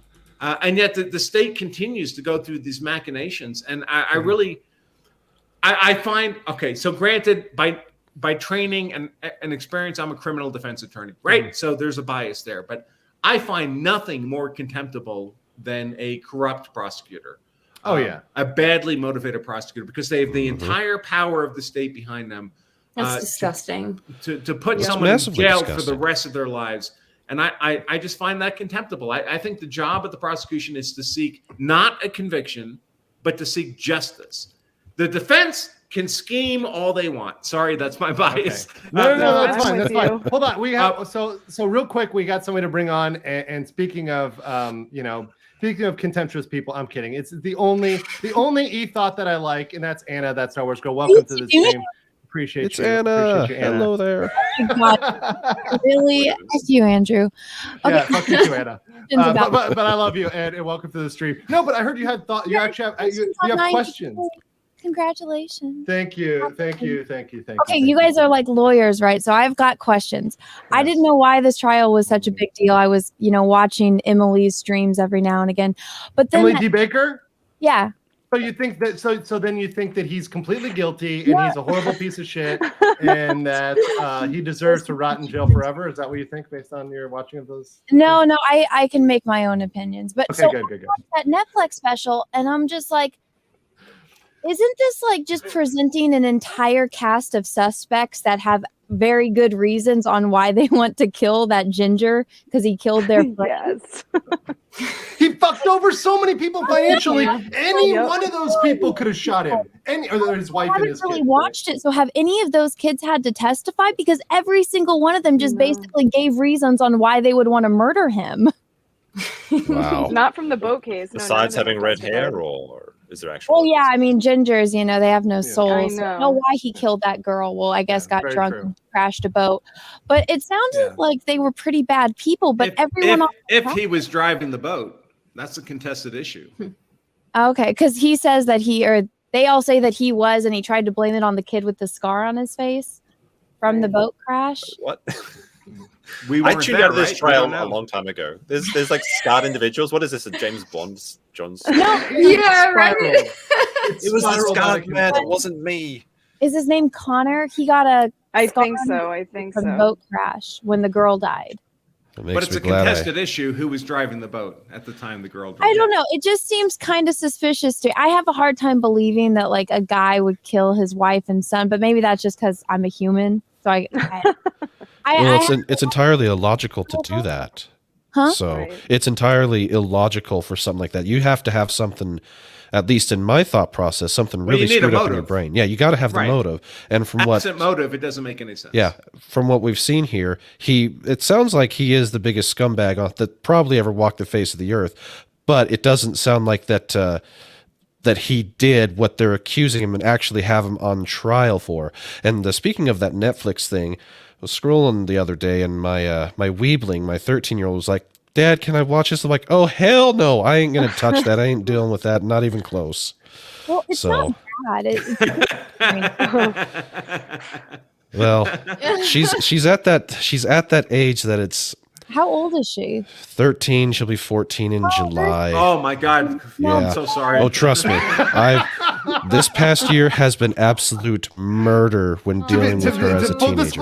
disclosure, how old are your daughters, Bronca? Like in the teens, right? I have a daughter who's an adult and another daughter who's just about entering that age range. So I've Yeah. been both through it and after it, and just about going into it. And Yeah. there's I keep a noose ready for myself. Yeah, my daughter's going to be 10 this next month. So Oh, My stepdaughter congratulations. is It happens 12 so and she's going to be fast. 13 soon. And I'm like, oh my God. It's here. Well, I've got enjoy that age of 10. I've got a Yeah, stepdaughter. 10's still good. Yeah. I've got a You guys are stepdaughter about that's to 1 year age behind her. 50 years in Stay, 5 like, years. You're about this far from. Being I hate you, forever. mom. I hate you. Too late. Already been there. The Already worst done of that. The mom with the I girl. have Well, not except heard mom. that yet. I never want to hear that. But I love him. I love him. I haven't had that yet. But no, I told her no on watching that documentary. Although I will say this, considering the age bracket that she's in and what she's grown up with, and technology and having access to all these things all the time, we actually sat down and watched Stand By Me. There's no way in hell that movie could be made in this day and age, and it is such a damn good movie. Even though Meathead made it, it's one of his better movies, and she absolutely adored it. Is that the one with the body? Yes. Yeah, it's got River Phoenix, rest his soul. It's got Will Wheaton, yeah, and then it's got Rest his soul. yeah. Oh, then who's the other one? One of the Coreys. One of the two Coreys, and then it's got Corey Feldman. Yeah, Corey Feldman. It is an absolutely astounding cast of characters, but it is a movie that could not be made in this day and age, not with the way things currently are. And she was floored by it at how the story worked and how the whole thing progressed. And yeah, it was a good time. I'm probably older than most everyone else here on the stream, but I can tell you most of the movies of my young adulthood and adulthood could not be made today. No, look, I watch 80s movies for a reason, because I was born in the 80s. I don't fucking remember going to the theaters for any of those. But you can't make half that shit anymore. I mean, you literally can't make those movies because they would be 100% banned into oblivion. Just based on who the bad guys are, right? If it's not a white male who looks like Andrew Branca, I mean, it pretty much isn't. I am the bad guy. Literally, he's the bad guy, right?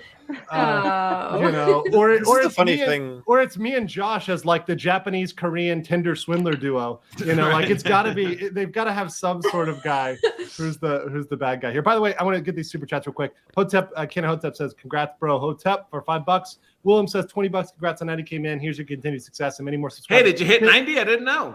Yeah, 90K. Oh, congratulations! I didn't know. That's why we're here. God damn I didn't We're know. celebrating. That's great. Congratulations, man. Hey, cheers. Let's cheers, have all cheers. the drinks man. together. I didn't know. Cheers. It looked like you were in YouTube jail for a while, Andrew. Like I wasn't in YouTube surprised. jail. Yeah, but it I seems was like it's actually cleared up going because- down hard because Yeah. they would take off there was a period of time. Joe was on talking about this earlier, but I was losing 50 to 100 subs a day. And this was the thing is you can tell when it's something you said. Because for example, if it's Andrew Branca calling someone a hard C, what you'll see is this you'll Did see that happen? Yeah. But here's what happens.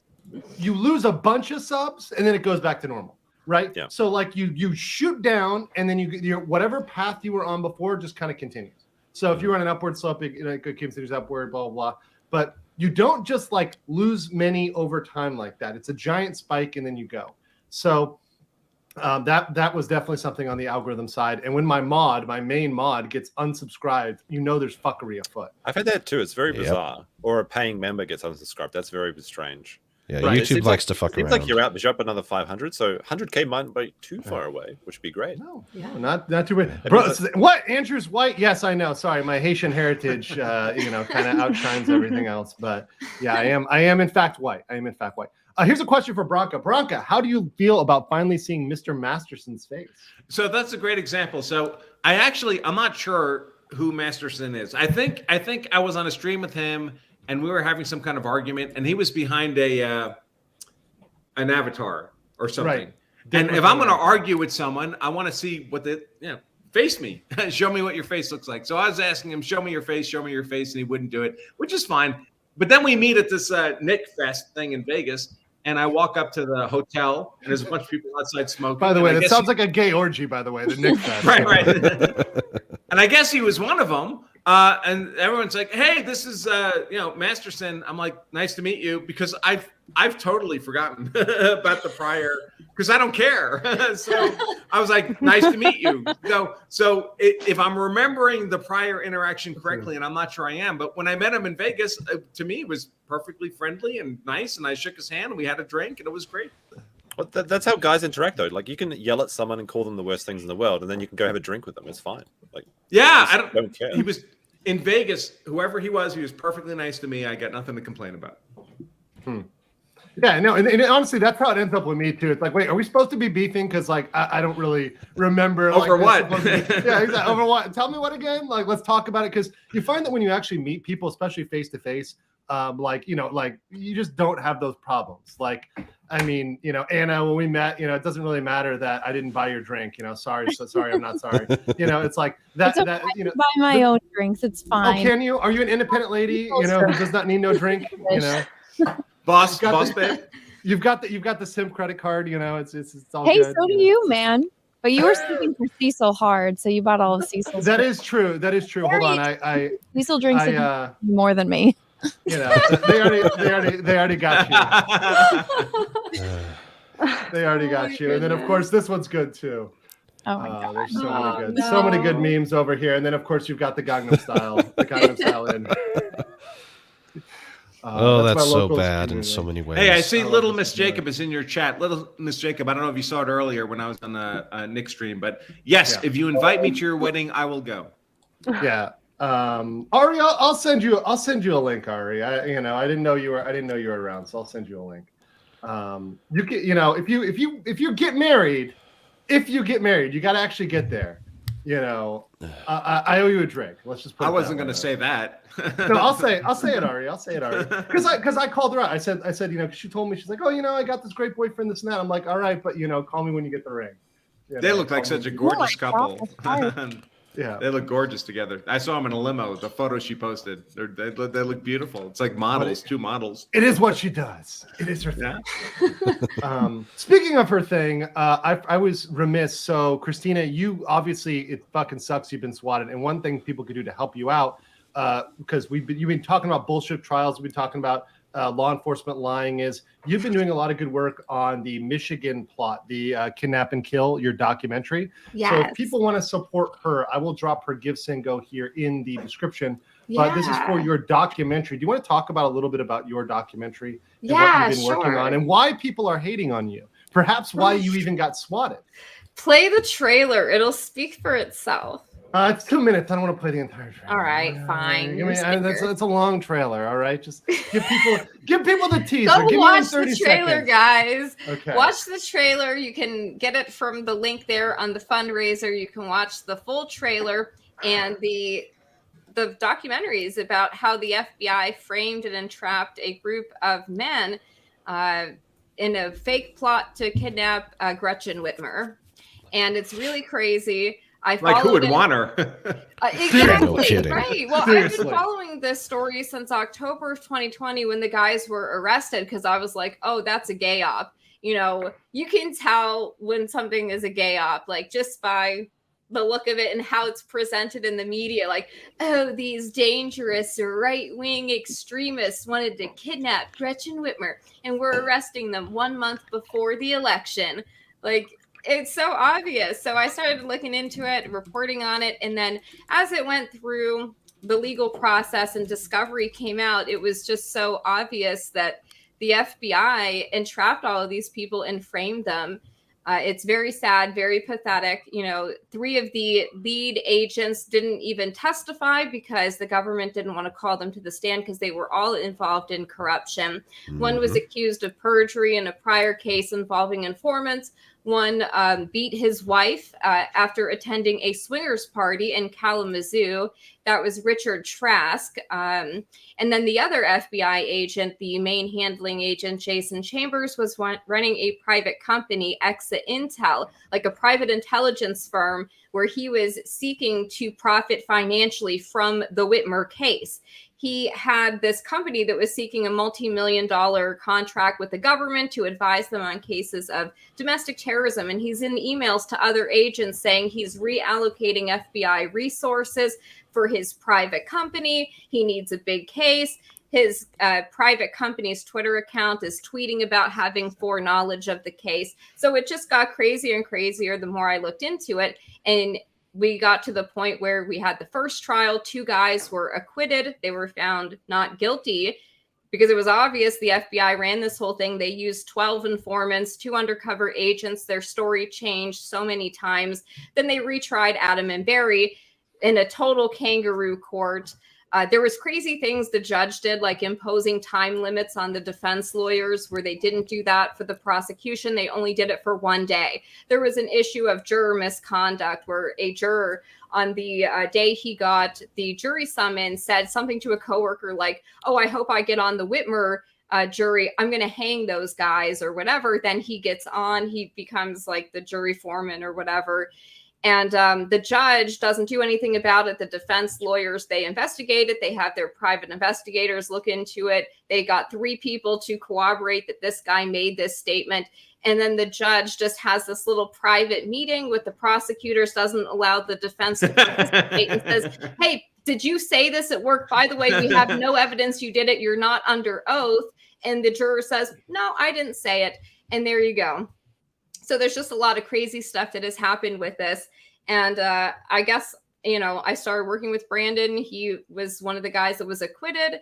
And we're like, all right, we got to have to make this a documentary because no one's going to tell their stories. Nobody had followed up with other people that attended these like militia training exercises. No one had followed up and got their stories. And it's just been like a nightmare though, because I'm one person. I don't have a team. I have like an editor, and that's it. Well, and that's most people, and that's why I try to really promote you guys, because like a lot of you guys are 1-person operations or independent operations. Like, I mean, everybody here, Brandon, Josh, I mean, Andrew, you got your wife, you've actually brought her in and got her to help you. She is a huge asset, by the way, better than she would be to any corporation, is working for the Manga Corporation. No, she's amazing. She's wonderful. She makes it all possible. I'm just let me say, she's the one I emailed to get my shit posted. Let me just put it that way. Oh, there you go. But I mean, y'all know it pays to have good help. Speaking of good help, I got one guy I need to let in here, which is my good friend Will, who may or may not be having his meal delivered by a lovely large lady. What? I gotta keep you away. I gotta keep you away from Anna. Y'all might get too friendly down there on the bottom row. Well, hey, man, I have no problem with it. Hello, everyone. How y'all? Hello. Anna's very good. Good to see you, bro. And by sorry, the way, because Christina's talking about the FBI, I feel obliged to say, because normally I get comments in the chat. I'm not a glowy, folks. I've never worked for the FBI. Andrew, so I got a glowy. So Andrew, I got drunk with a good buddy in Thailand, and the whole night he was looking over at me. He's like, "You're a fucking fed, aren't you? You're a fucking spook." And I'm like, "Dude, I get called a glowy enough on my own chat. Please do not do this for me in real life. Like, I cannot handle this." My challenge is every once in a while I do teach at the FBI Academy at Quantico, but I've never been an FBI employee. See, don't do it. No, sorry, Bronco. We're out. It's a one-off check. That's it. The funny thing is, what usually happens when Bronco starts talking about the FBI, for some reason he just disappears off stream. It always happens. It always happens. It's weird. But Will, I'm sorry your brother couldn't make it. Just so you know, Drex is too busy right now. He's too busy right now. At least he's wearing that sweater. Looks like he's got a delicious meal. That looks really good. He's got two delicious meals, if you know what I'm talking about. Oh, Andrew. Will, I'm not sure we've met before. Can you tell me a little bit about yourself? Yeah, sure. Have we met before and I was too wasted to know? I commented on the free streams. I've never actually had the chance to talk to you directly, but pretty much in this small social circle that I've been on so far, I'm pretty much known as the BBW lover. So that's pretty much it. You probably heard saying, the times I commented, you was pretty drunk. Big black watches? No, big beautiful women. If she okay, all right. No, he makes no shame. He's making the best of the ever burgeoning BMI in the United States of America. So he's doing God's work. It's an untapped market. It's a growing industry. It's a growing industry. He's tapping those wells. He's drinking those milkshakes, if you know what I'm saying. All right, fair enough. Yeah. Very nice. Oh, and Steph, appreciate you for the $5 super chat with that 90K. Thank you very much. Much obliged. I guess we have enough people here to do this. And Will, we got representation. So Let's go. Have you seen the Scott Adams comment? No. What's the Scott? Oh, you haven't? You haven't? Let's do this, right? Well, hold on. Has anybody not seen this? Anna, have you heard this? I don't No, know. I haven't. Christina, I know you have. You're Of course on the I internet with me. have. Yeah. Lana, have you? No, I Really haven't. I wanna don't know know what You you're have talking about. not? Oh shit! I Okay, we heard gotta it. watch this. I want to get this is Oh, gonna man. be controversial as hell. Oh yeah, that motherfucker. Yeah, okay, yeah. Let me get started on this. This son of a bitch. This Hold on, whole hold stay on. away I from. gotta play it. I gotta play Go it. I ahead. gotta play it. Yeah, do that. Nearly half of all blacks are not okay with white people, according to this poll. Not according to me. According to this poll, that's a hate group. That's a hate group, and I don't want to have anything to do with them. And I would say, based on the current way things are going, the best advice I would give to white people is to get the hell away from black people. Just get the fuck away. Wherever you have to go, just get away. Because there's no fixing this. This can't be fixed. Okay, I'll just leave it at that. I think that was the one that got him in trouble. There's more context. Obviously, there's a larger conversation. It was in response to a Rasmussen poll, which says that that there's a significant number of people. So, Will, you've seen this then. What was your reaction? I wanted to get Drex's reaction to this, but you're standing in for Drex right now. Oh, God damn it, Will. All right, cool. Tell your woman to deliver the mac and cheese later. You can wait. Well, she just got out the shower, and I can't just help. All right, so listen, this is what happened. When I first when I first saw this thing, at first I had to realize who that was. That's the guy who created Dilbert, right? He's like that's the Dilbert guy. Yeah, Dilbert guy. All right, cool. What he said right there. I mean, the only thing that I take offense to it, really, and I usually don't get offended by a whole lot of shit. I mean, he just spoke the truth. He spoke his truth. Stay away from black people. Cool. If that's the way you feel and people want to follow him, then go ahead and do your thing. The fact that he said it during Black History Month, it really doesn't have any significance whatsoever.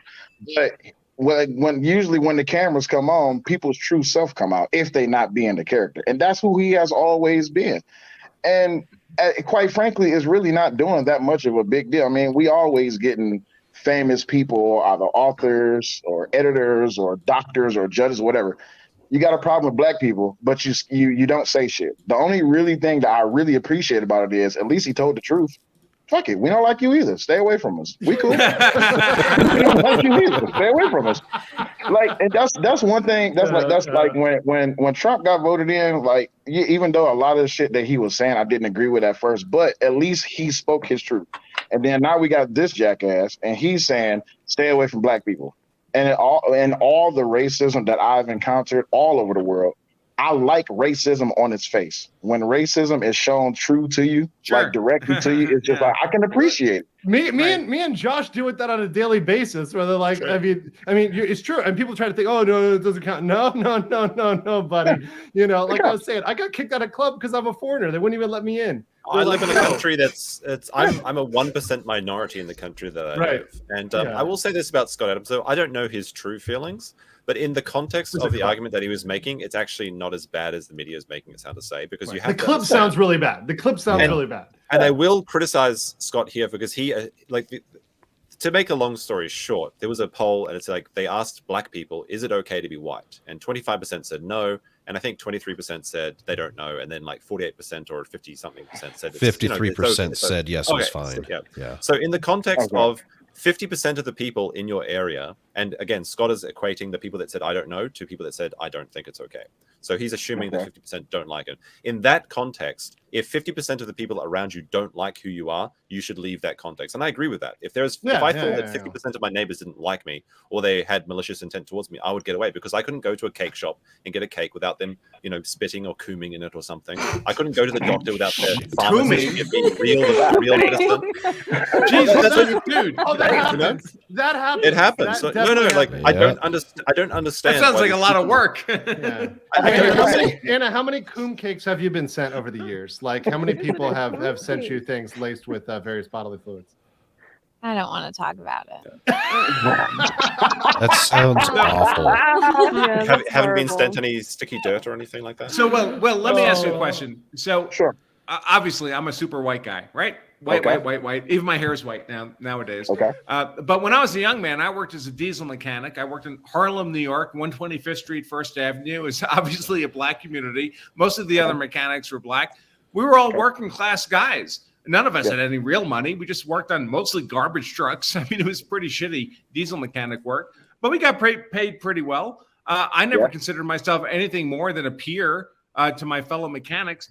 And to me, the question is really always a matter not of race, but of class. There are white people in Appalachia I would not want to raise my family around. I mean, they're meth heads, they're dirtbags, they're shitbags, they're criminals. I don't want to raise my family around them. It's not because they're black, they're white, and I don't want to raise my family about them.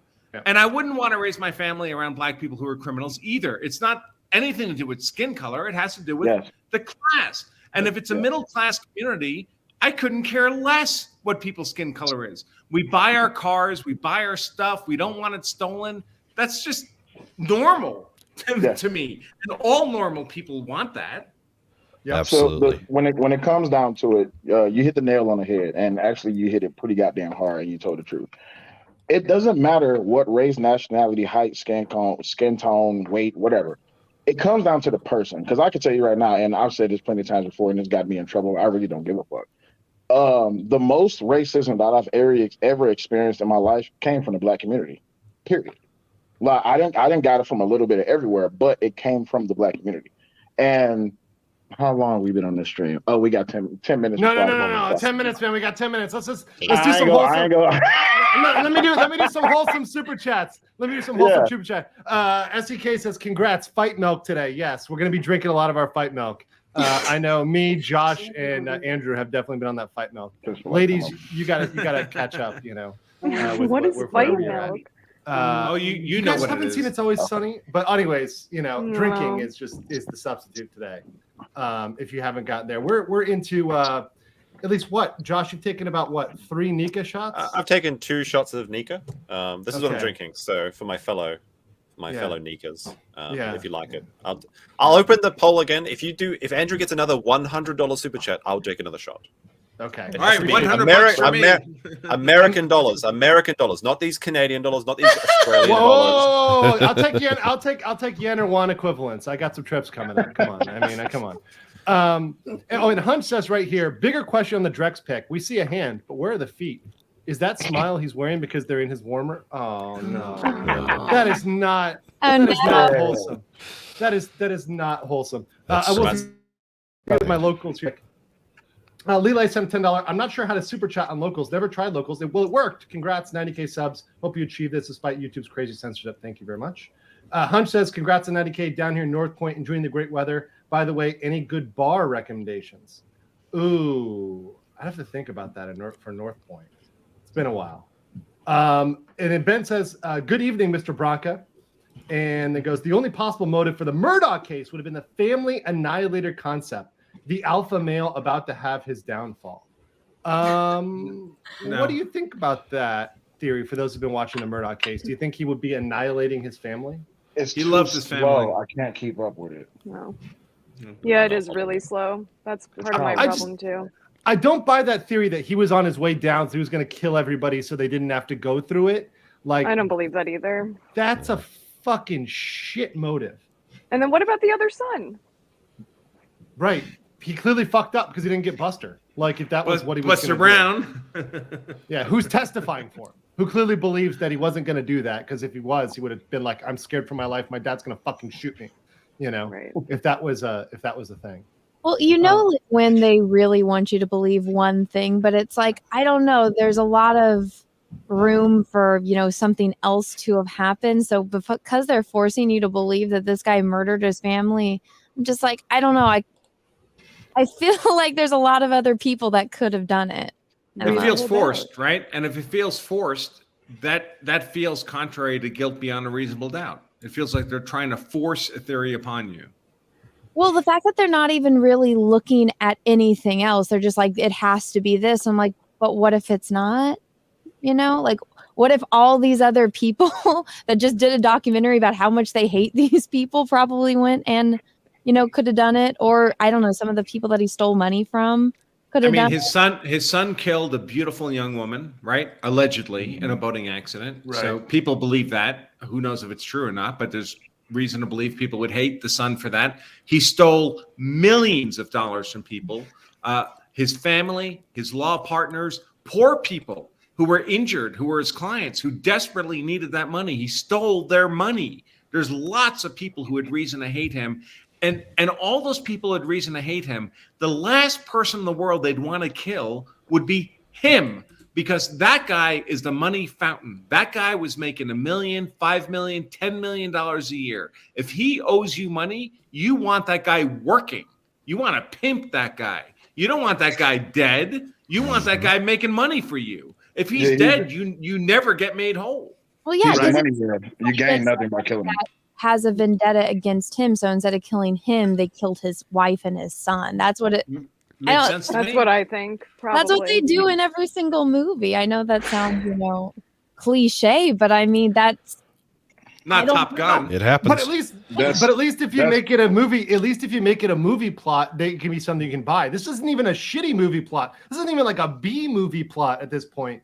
It's just something that doesn't make sense, even if you try to make it into a random, nonsensical anime. I wouldn't buy it. Even with the maid that mysteriously tripped over the dogs and died, and then he stole all of her money from her death, so her kids didn't get any of that. It's like, don't you think her kids would want revenge? I don't know. I feel like there's so many suspects, but they're only going after one. I'm like, why don't you play a game of Clue and like figure this out? I don't know. That's just my opinion.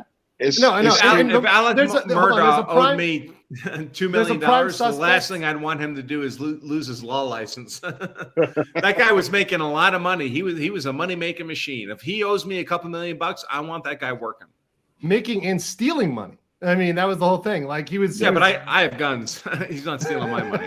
Not twice. But speaking of a prime suspect that they have not identified in the Murdaugh murder trial, I don't know if they've really given an alibi, and I'm really suspecking them. That is Ari Jacob. I don't know where Ari was the night. Ari! Hello. I have no idea. Hello there. It probably was her. I just wanted to say hi. I can't stay long, Jesus. but since you guys invited me, I wanted to say hi quickly. No, are you all right? Yeah, no, just make it. Did you did you have a late night? Why? Why? You sound a little rough there. You sound a little rough. Like you had to party too much. Oh no. I was just jealous that, you said Anna's your favorite, I'm not as cool as Anna yet. No. She's the E thought. You're the E madame. Oh, as we've established. I'm Yes. trying to E graduate madame, to Anna status. Yes. Yeah. You run the E bordello, right? The TikTok bordello. Oh no. I did want to tell Bronca that that dating stream we were on, I actually owe him a lot, because I'll say it really quick. But basically, there was one point where I was like, it was really. He's a dick. I think you were saying if you're a girl in your late 30s, it's really hard to find a guy or whatever. That you need to open up your what is it, like the dating pool? You can't be saying over 6 foot. And I was listening, but one thing I said, I was like, I think you said you want to be the exception, and so then I took that to heart. Because I did say, I was like, when I sued the New York Times, people said it could never be done. So you kind of gave me a good kick in the butt. And I didn't mean to kick you. And I went online and I changed I went on Hinge and I changed my dating preferences to make them wider. And I went on a bunch of dates with more people. And lo and behold, I figured out the formula for getting a guy in your late 30s. There you go, Ari. Let's go. You're right. There's some good guys out there, So, if Ari, you want to be the exception, you have to go the extra mile. When we were talking, my only purpose is I want everyone, men and women, to find happiness and love with partners they can have long-term relationships with. I'm never saying that anybody, women or men of any age, cannot find someone. I believe the opposite. I believe they can find someone, I think a lot of people, unfortunately, constrain their search terms so narrowly that they make it impossible themselves to find someone. And they just need to maybe broaden things up a little bit, and maybe they can find the love of their life. And I hope that's happened for you. Yeah, well, I just want to make sure. See, nobody's going to clip that, by the way. Nobody clips that. No one's going to clip that. No. Nobody's going to clip that. Nice Bronca is bad Bronca. No. That. No, nice Bronca is really bad nice. Love because, you know, I think sometimes people don't want to listen. They have like their ears, they're like, you know, and it's like, I don't think you were saying it to, there's some realities, right? Like if you're older, you got to look better than, because you're competing with girls in your 20s, like whatever. All the things you're saying. You are competing. You are competing with the 25-year-old version of yourself. You are competing with the 25-year-old version of yourself, and that's just the reality. And well, I don't want to blow up the whole channel like I normally do. Sorry. Go ahead. We're at 2 hours. Now I'm interested to know what he was going to say. Hold on, I can show all of these memes that I have been queued up right now, like Will's type. No, my bad, but like I said, I still got beef with her. We got Falling Down here. I've been waiting on this bad boy here. We got Chat Be Like Simpin' Ain't Easy, you know, really good here. Been waiting on this one. You know, oh yeah. Sorry, I got to zoom out for this one. The Robin Man Baldo, you know. That's a pretty good waiting on that one for a while. What do I got? Most interesting lawyer in the universe. That was pretty good. You know, got me working on stage. Yeah, that's classic. Nice. And of course, last but not least, how many? 9,000. Very good. Very good. Shout out to Vila Hammer on my locals. He produces a lot of these amazing memes. Nice. If you guys want to get in on that, hop over to locals. Yeah, obviously, I was just an observer of the whole, like the infamous Bronca stream. But I think, like, what I took away from it is that what we call it, the infamous Bronca stream? It's the stream that launched 1,000 clips. But no, like, oh my gosh! When I was watching it, I was thinking like Bronca's talking about the realities of averages, and that's just the way that the world is. That does not mean that you can't find love. Do not take this personally, but it's no. Just I hope everybody can find love. No, and like. I think that's a mistake that men kind of look at these sort of facts and like the kind of the averages, and like that's the way the world is. But I think the women were taking it more like as a personal thing, like saying you can't do this because of this. But that's not the case. You can find love. It's just it's harder for you. Unfortunately, I think there's a lot of women who become mentally conditioned by Disney fantasies and by dating apps where they go on a dating app and they're shown. Because guys will click on anything, right? We're whores. We don't care. So not anything. You're gonna make sure that it's got very attractive waifus. Guys will click. I'm gonna say on my new channel, I expect a very good click-through rate on this video because of the girls, right? You know, I'm just saying, you know, that is a tough choice. And I'll tell you like this, because I recently started dabbling in some of these, like, and not because I'm looking for it, but I just want to see what's out there, because your boy Drex, he's always sending me like screenshots of what a lot of these women be saying on these big screens. It's huge screens, 72 inches. So I created a few accounts just to log in a few and just see exactly what's going on here in these dating app worlds. And yes, a lot of women, unfortunately, especially when it comes to these horse-faced, lace-front BBW single mothers is living in low-income housing. It is what it is. But when they create these dating profiles, hold on. Speaking of a single mother living in low-income housing, hey Jeff, how's it going, my friend? What's up, man? Hello I'm glad to fill out the Hollywood squares or the Brady Bunch matrix, whatever you want to call it. Hey, everybody. How y'all doing? All my favorite peeps are here today. Hey, Jeff, you're awesome. So nice. Hey, Will, can I suggest an experiment to you? And maybe you can come back. Do you do this every week, Andrew? Legal Mindset? No, I do not do a panel. I actually fucking hate panel shows because they always cause drama. Because here's what's going to happen. Christina is going to insult Anna's hair. Josh is going to make fun of Will's hat. You know, like you're gonna make fun of that Brandon's got an avatar. All right, well that's your problem. I don't care about that. I can go on camera. I just don't look good. Limited, you know. Why do people wear hats? What we do That is a anyway? good question. Look at it. No, Will, can I suggest an experiment to you? All the drama. Can I suggest you?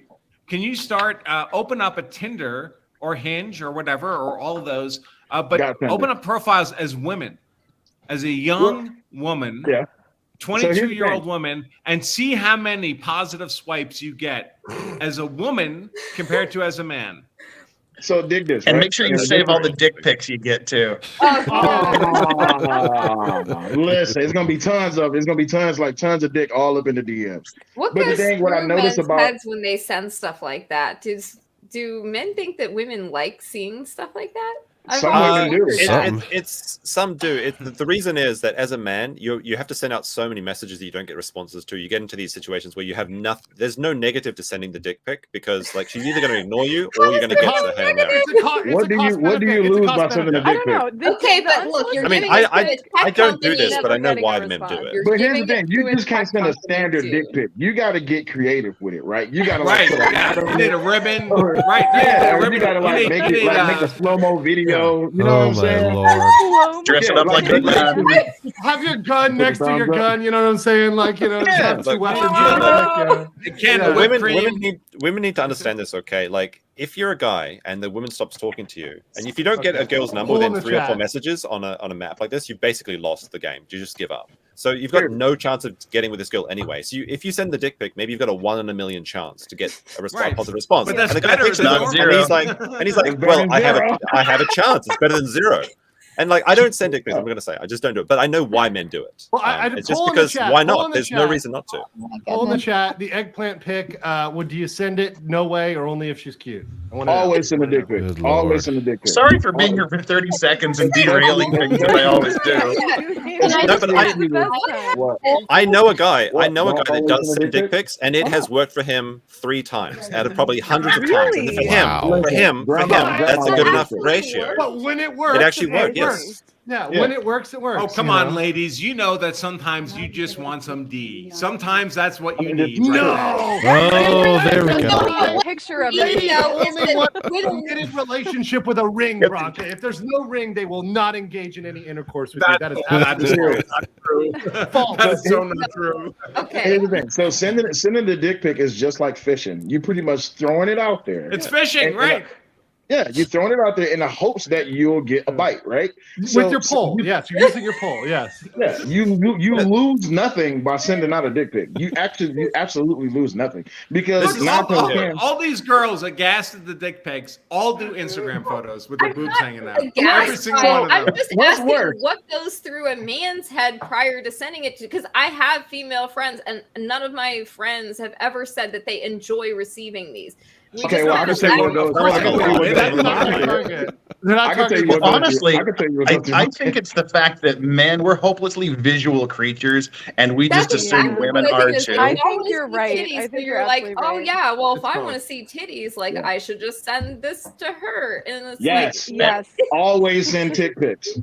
Well, women are aesthetically beautiful, though. Like they have beautiful bodies. Well. I agree. Okay, wait a second. Not all.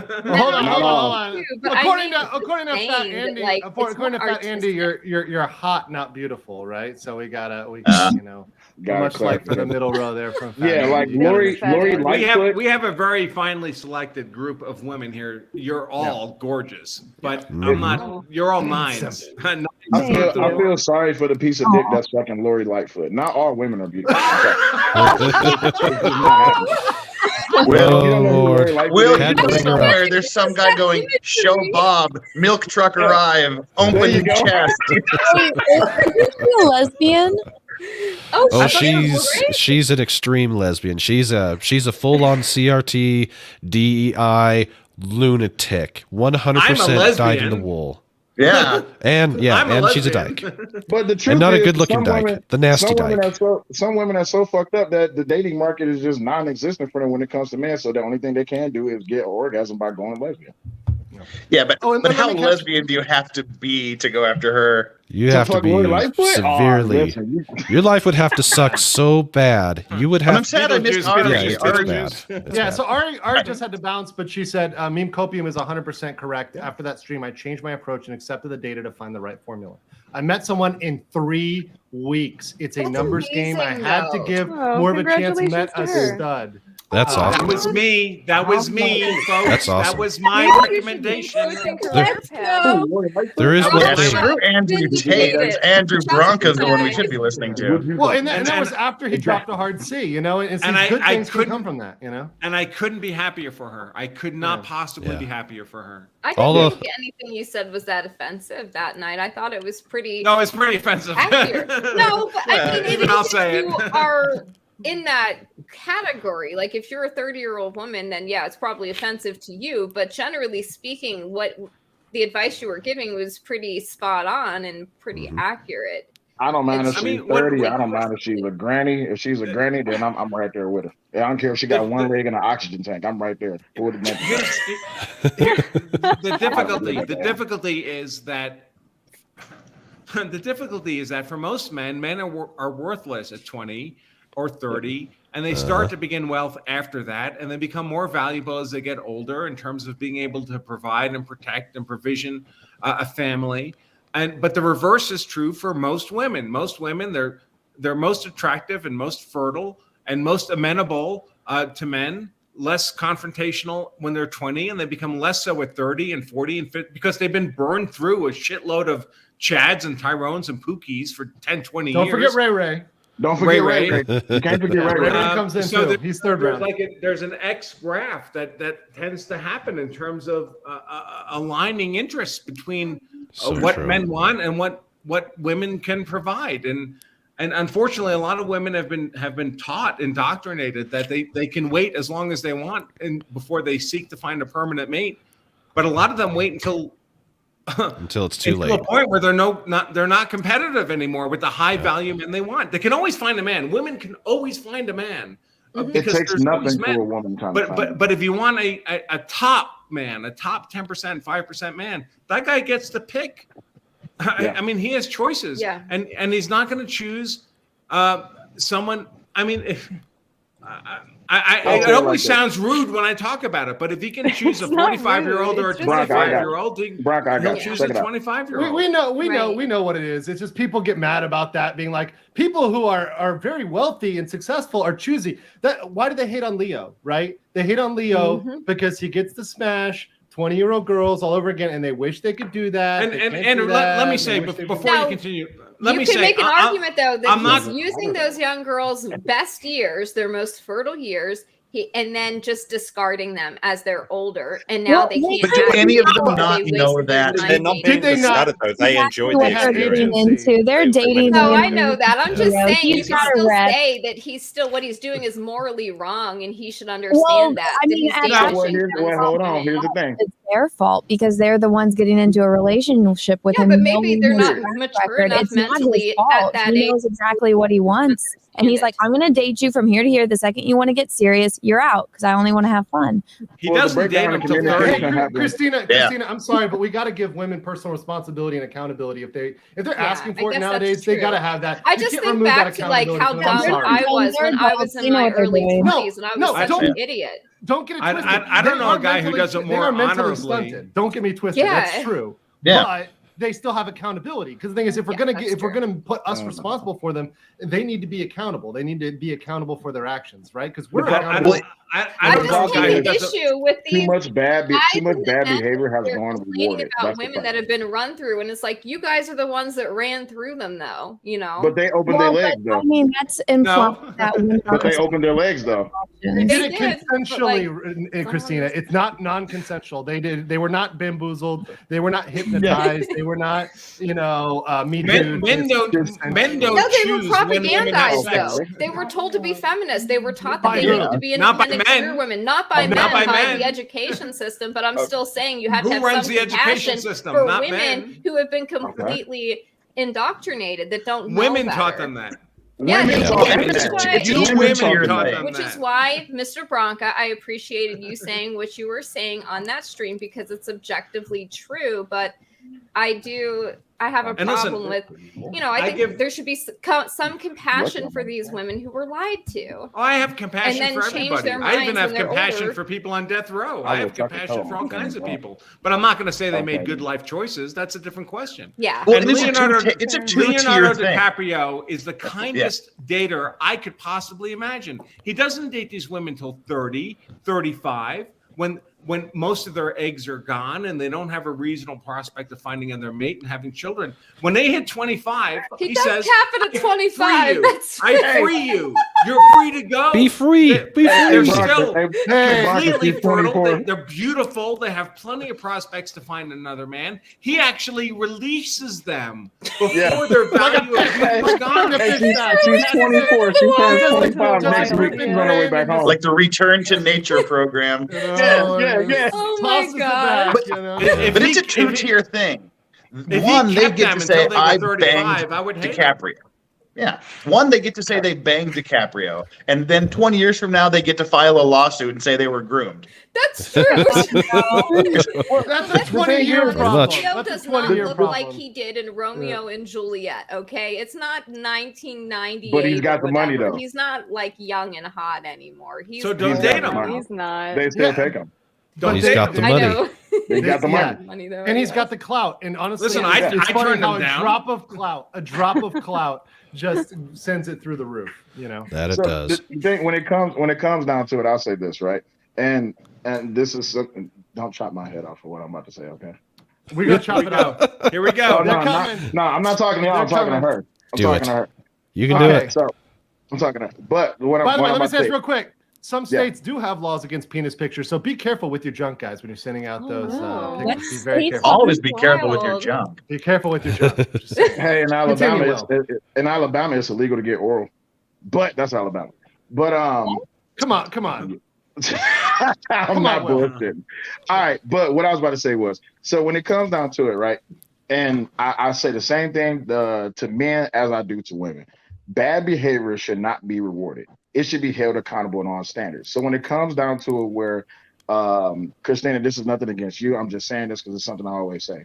When it comes down to the whole ran through thing, right? No one gets ran through. We all make choices. Now, if it's non-consensual and it's against that person's will and it was forced, then yeah, I'm fighting right there. Right, with no, you. that's right. Yeah, well, go to court. Go to court. I'm I'm banging 100% that drum with you. Yeah. But for a girl like this Brittany Renner chick, oh, all these men just use me. Well, wait, time out.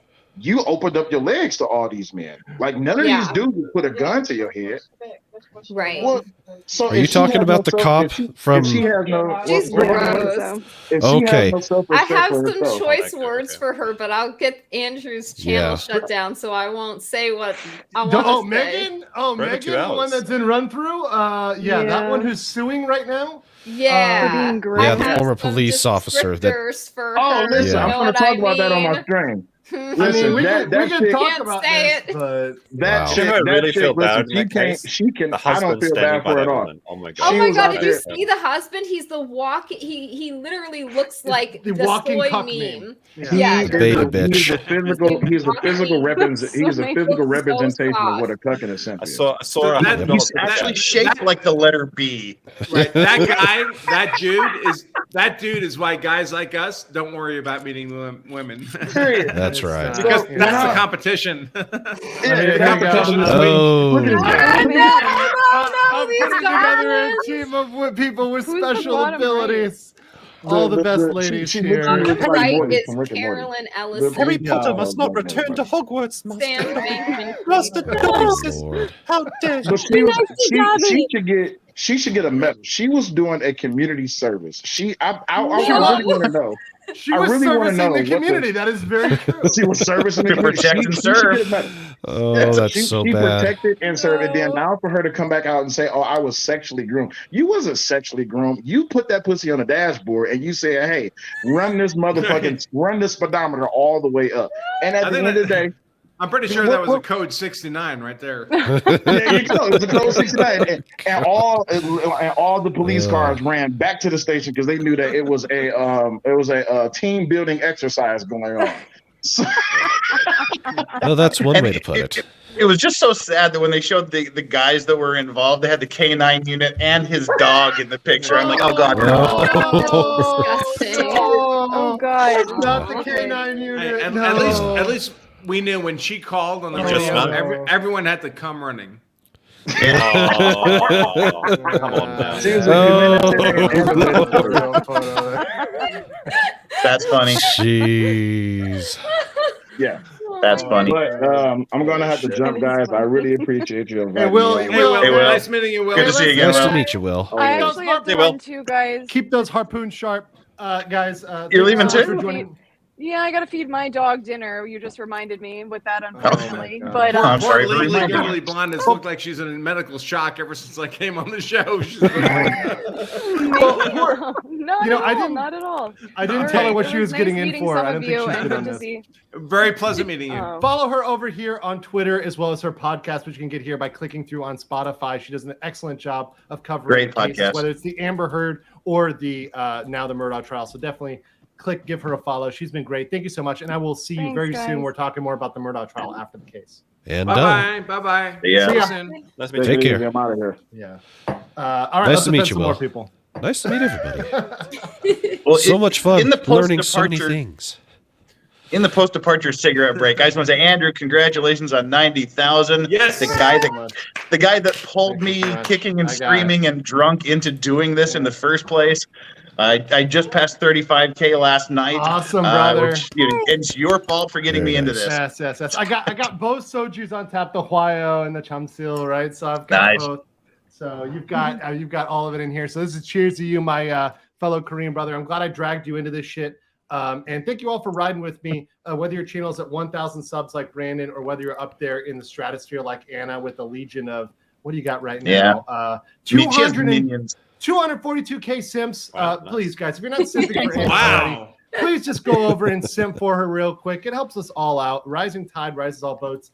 And but cheers to everybody wherever you're at in your journey as a content. Cheers. Cheers. Cheers. Kampai. Years. Oh, I've got some water, so. Very No, good. I did another one since there was another 100. Look at this one. You're I good. got. It's only 11:20 a.m. Oh, I got Are we this go- at the last con I went to. Isn't it awesome? That's funny. That's fucking nuts. That's It's awesome. kind of gross, actually, but okay. Yeah. No, By the way, really cute. It's got like glitter and it's like a little milk carton. It's cute. Yeah, and what does it say on the front? Simp it's juice. Juice. Simp juice. Yeah. It's by the cute. way, Josh, you got another round of Nika. I in just you, I just so- I just did that one. I just did that. one. Okay. Just want to make sure you do not scam any Nikas because we I'm don't not want to go full scheming. Scott Adams on this one. I'm straight up with my Nikas. Okay. Okay. I think I would want. I would never cheat on my Nikas. High Nikas. So I'm sorry, but that Star Wars. I think I've met maybe everyone here, but not that Star Wars girl. So maybe the rest of the audience Hi. hasn't. What do you My name do? is Anna. And what's your channel? And how would people find you? And all that stuff? So my channel is called shoulder That right Star here. Wars Girl. You can find me on YouTube, Instagram, Twitter, Twitch, all She of the thoughts places. everywhere. She is everywhere, literally. Is it, Like, is it just movie Doing stuff, the or is it grift like everywhere. the park stuff? And I'll go to parks sometimes, but mostly it's movies and then I guess just pop culture stuff. I cover all of that. Anna, I was gonna ask, what's the next- Yellow Flash and Tug, and I mean I'm a girl, so like I like courtroom drama stuff. So I'll All pop right, into super your cool. guys' streams every now and again. But I'm actually mad because that one drama stream where all the stuff went down, I was on it and I was bored out of my mind. And then I left and it became a complete shit show. the one I was on? Yeah. You missed Oh. the drama. You literally I I missed told you it. it's a stream that launched 1,000 clips. It I was know. great. Christina was there. Christina hung in. Christina I was was like, falling asleep and I was like, I have to go to Face. another stream. And I'm like, I know the second I leave, something fun is going to happen. And that's exactly what happened. I actually think that Andrew replaced you when you went off. I think it was just so. like a switch. We No, switched no. off. I didn't Wow. go on that Maybe. stream. I wasn't No, on that stream at Branka. all. Oh, Bronco. Oh, It was Branka. Branka. Yeah. Mm. wait, you didn't miss much. Don't worry about it. Nothing happened. Oh, I watched the replay. I missed a lot. Fun times. Oh. Well, I'm very glad to meet you. I'm a big fan of Star Wars, and glad to have you here, and glad to make our acquaintance. And well, and Anna, I wanted to ask for this one thing I forgot to ask. What's the next place people can simp for you in real life? Because I know you're going to a bunch of conventions over the next 6 months. So are you going to be at MegaCon, or is that a yes or a no? Maybe I don't know about MegaCon. The people that we did the panel with last year, I don't know if things are changing, but the people that run MegaCon went woke and like canceled a bunch of guests that have been there forever. So I don't know, maybe Tampa, maybe. It's a big if. Tampa Bay Comic-Con? What? Maybe Tampa Bay Comic-Con. I think that's Maybe. A lot of my friends are going to that one. I don't know off the top of my head. I'm going to be so busy this year, so I don't know about travel. Got it. No, just wanted to ask because people want to stalk you. You know, it's just a normal thing. Oh, yeah. Let me just give out all my travel plans for the year so people can just show up waiting. That's fun. By the way, as long as you can be a Matsuri, that's all I care about. Yeah, here's a good one. Andrew, there's a bunch of people in the chat trying to bait me with relationship questions, but they're not paying to do it. No. Yeah, they don't get. If you want me to answer your relationship questions in the chat, it's got to be a $20 super chat. Yeah. $20. If you do that, I'll answer it. This is one thing I know from working with Andrew. He is a glorious capitalist, and I fucking love it because there's very few people that I know that are good at making money and don't feel ashamed about it and are like, no, this is a fine thing. One of those is Andrew. He's an unabashed capitalist, and I fucking love that about him. I think too many people nowadays get this thing of money bad. Right? Money's good. Money is good. It's good. It's Glenn Ross, baby. Always be grifting. Yeah, that's right. ABG. Always $20 super chat, and I will. We got another shot of the Nika right here for me. And, that's one shot short. I mean, that's 1 cent short. I will give you a 1 yen in Japan, right? Okay. To be fair, that means that they paid for it on their phone, and the phones will only let you go by 99-cent increments. Oh, then I'll fill it. That's only on Apple devices. Yeah. Okay, I got you every day. I'm with you on that one. But yeah, Kampai. Kampai, yeah. I just sat down on my desk. I have no water, tea, or anything to share. That's okay. I'll drink for you. Kampai. I'm so sorry you don't have a bottle at work, Well, I got a bottle shop. I'm thinking about grabbing some Nika from the bottle shop directly across just so I can hang with Meme. This one, awesome. the high Nika? I love this bottle so much. It's so funny. Yeah. You got to get the black Nika. You really got to get the black Nika. Yeah, you don't go back after that one. That one's really good. Is there any other kind? No, there's the high Nika, of course. Actually, I might head up to the Nika brewery. I think it's like in Sapporo, like in northern Japan, Hokkaido. It's up in Hokkaido, yeah. Spring, yeah. I might do that. Let me get these quick here. 90. Congrats on 90K, Glowy. Thank you. Fuck you. I'm not a spook.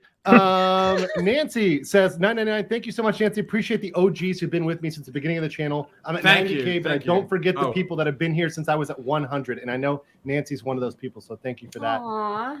Carl says, Andrew, love to see you break down the Netflix Making a Murder case. So Myron, Unreal Story of Corruption and Justice. I would, but that one's a little bit dated now. I'll think about it if I get really slow, but there's so much happening, and I try to keep up with what's happening now and relate it back. So if there's some way I can tie that in or relate that to something happening now, I will do that. Just gonna be 100% honest with you. I've tried to do older stuff. For example, when I was doing Casey Anthony, doesn't never really click with pays. people as much because it's not now. Never paid. You know what's a better Netflix documentary you should watch is Who Drew the Dicks. That's actually really good. It's like a mockumentary. I think I've seen that. It's really funny. It's really funny. The second season's not so good. But yeah, it's like a parody of Making a Murderer, but it's about who drew the dicks on a bunch of teachers' cars. It's really good. Well, I'm getting a lot of the. You should do the Netflix review of the Netflix Murdoch thing. I'm thinking I'm already under so much PTSD from the damn trial itself. Why would I sit down and watch the documentary? I have to say something to you, Jeff, because like you invited me to one of your streams for Murdoch. So did I. And I was like, I don't know what I can't add anything to this stream. I'm like, I don't know why I'm here. And I realized it's just because it's such a boring endeavor that you just want to someone to talk to. And I was like, oh yeah, I just want a regular person. Oh my God, you're the nerd friend. Yeah, nerd friend. Hey, you haven't invited me in a while. I'll come on. That's because I stopped watching it because it was so bad, and to me, it was all unrelated to murder. It was like the most non-murdery murder trial ever. I mean, Andrew and I are tag teaming it. It's 4:00 in the morning. There's like $35 in super chats because nobody else gives a shit. Because Nick could film a video of him tying his shoes and get 10 grand out of it. You know, bring like $35. I think I'm going to sleep. Yeah, you guys are going hard. Like, honestly, props to you because I could not do that. It's hard for me to get up in the morning. Yeah, but, like you guys return are on investment all hours. Jeff works is such a hard worker. Like he actually has a real job, unlike me, like a degenerate, where I can just do whatever I want every day. Some days I just don't do anything. They're great. That is glorious, I will say. That is glorious. Some days you go to a cat girl maid cafe in Osaka with me. You know, some days that happens, right? Those cats are hardworking. They need to be supported. I'm just, just helping out a working girl. It's nothing wrong with that. Yeah. Speaking of helping out a working girl, I see Brandon here drop me $100 PayPal message. So I got one queued up for you, Brandon. Appreciate you. Also, appreciate my good friend of the channel, Ty Beard. It's been too long since I've seen you, Ty. Hey, Ty. What's up? Hey, I never hold it against you for having the beard. I think it's a good thing. But yeah, cheers to you, Ty. Hope you're doing well. Hope your family is well and your practice is doing great. Appreciate you, Brandon. This is the shot for you as well. Ty Beard was on the stage at Nick Fest in Vegas. Really? Was that the first time you met Ty, like in person, Andrew? I never met Ty. I didn't even meet him in Vegas. There's so many people. Ron Coleman was there. I never met him. I was so swamped with people who just wanted to. I don't know why they want to talk to me. Why the fuck would anyone want to talk to me? But so I saw Ron Coleman in the audience. I saw Ty Beard on the stage, and I didn't get to shake hands with either of them. It just was that crazy a night. They stood you up. Well, I'm not sure that happened. Let me just shoot this one over. And I saw Tug in the chat. Tug, if you want to pop in for a second, appreciate you. Obviously, you helped me out a lot during the Amber Heard days and also with all these other controversies. Hell, with the Eliza Blue stuff. Anna, you and Tug had my back with that. Eliza. We were riding that gravy train, and it kind of derailed in a weird place. Like, it ended in this spot with a lot of trains derailing recently. That's a bit interesting. Yeah. And it probably is a gravy train, too. Just a nice, thick, sticky gravy train. No. Yeah, everything about EB just makes me want to, throw up massively, horking everywhere all the time. It's awful. She's awful. Well, it kind of was a good sorting test for like the people that you can trust versus not, right? Because it's like, all right, well, I know that you're not being, honest here about what's going on. It did expose a lot of things. Mm-hmm. Yeah, a lot of things that get exposed, and and it's kind of weird how those things happen. And as much as bad as everything is, and everything around that woman is strange, I'm grateful that it happened because you're right. We now know who we can trust. More people get exposed. Women. Everything's on the table. Literally, everything's on the table. Everything. Yeah, things we didn't want to see, things that we didn't want to know. It's all out there. So speaking of all out there, got another one, Josh. They're gonna get us. They're gonna get us drunk. I gotta say that I said at the beginning of the stream I wasn't gonna do a shot for every $100 super chat, but I have done a shot for every $100 super chat. Yes, because, you've been honest. Because Brandon is a great supporter. He donates to a lot of people, and occasionally he graces my stream with his presence. And this is a thank you to him, even though I'm not being paid for it. This is for Andrew. This is Andrew's day. Happy to be here. And cheers, Brandon. Cheers, everybody. All the stuff you do in the community.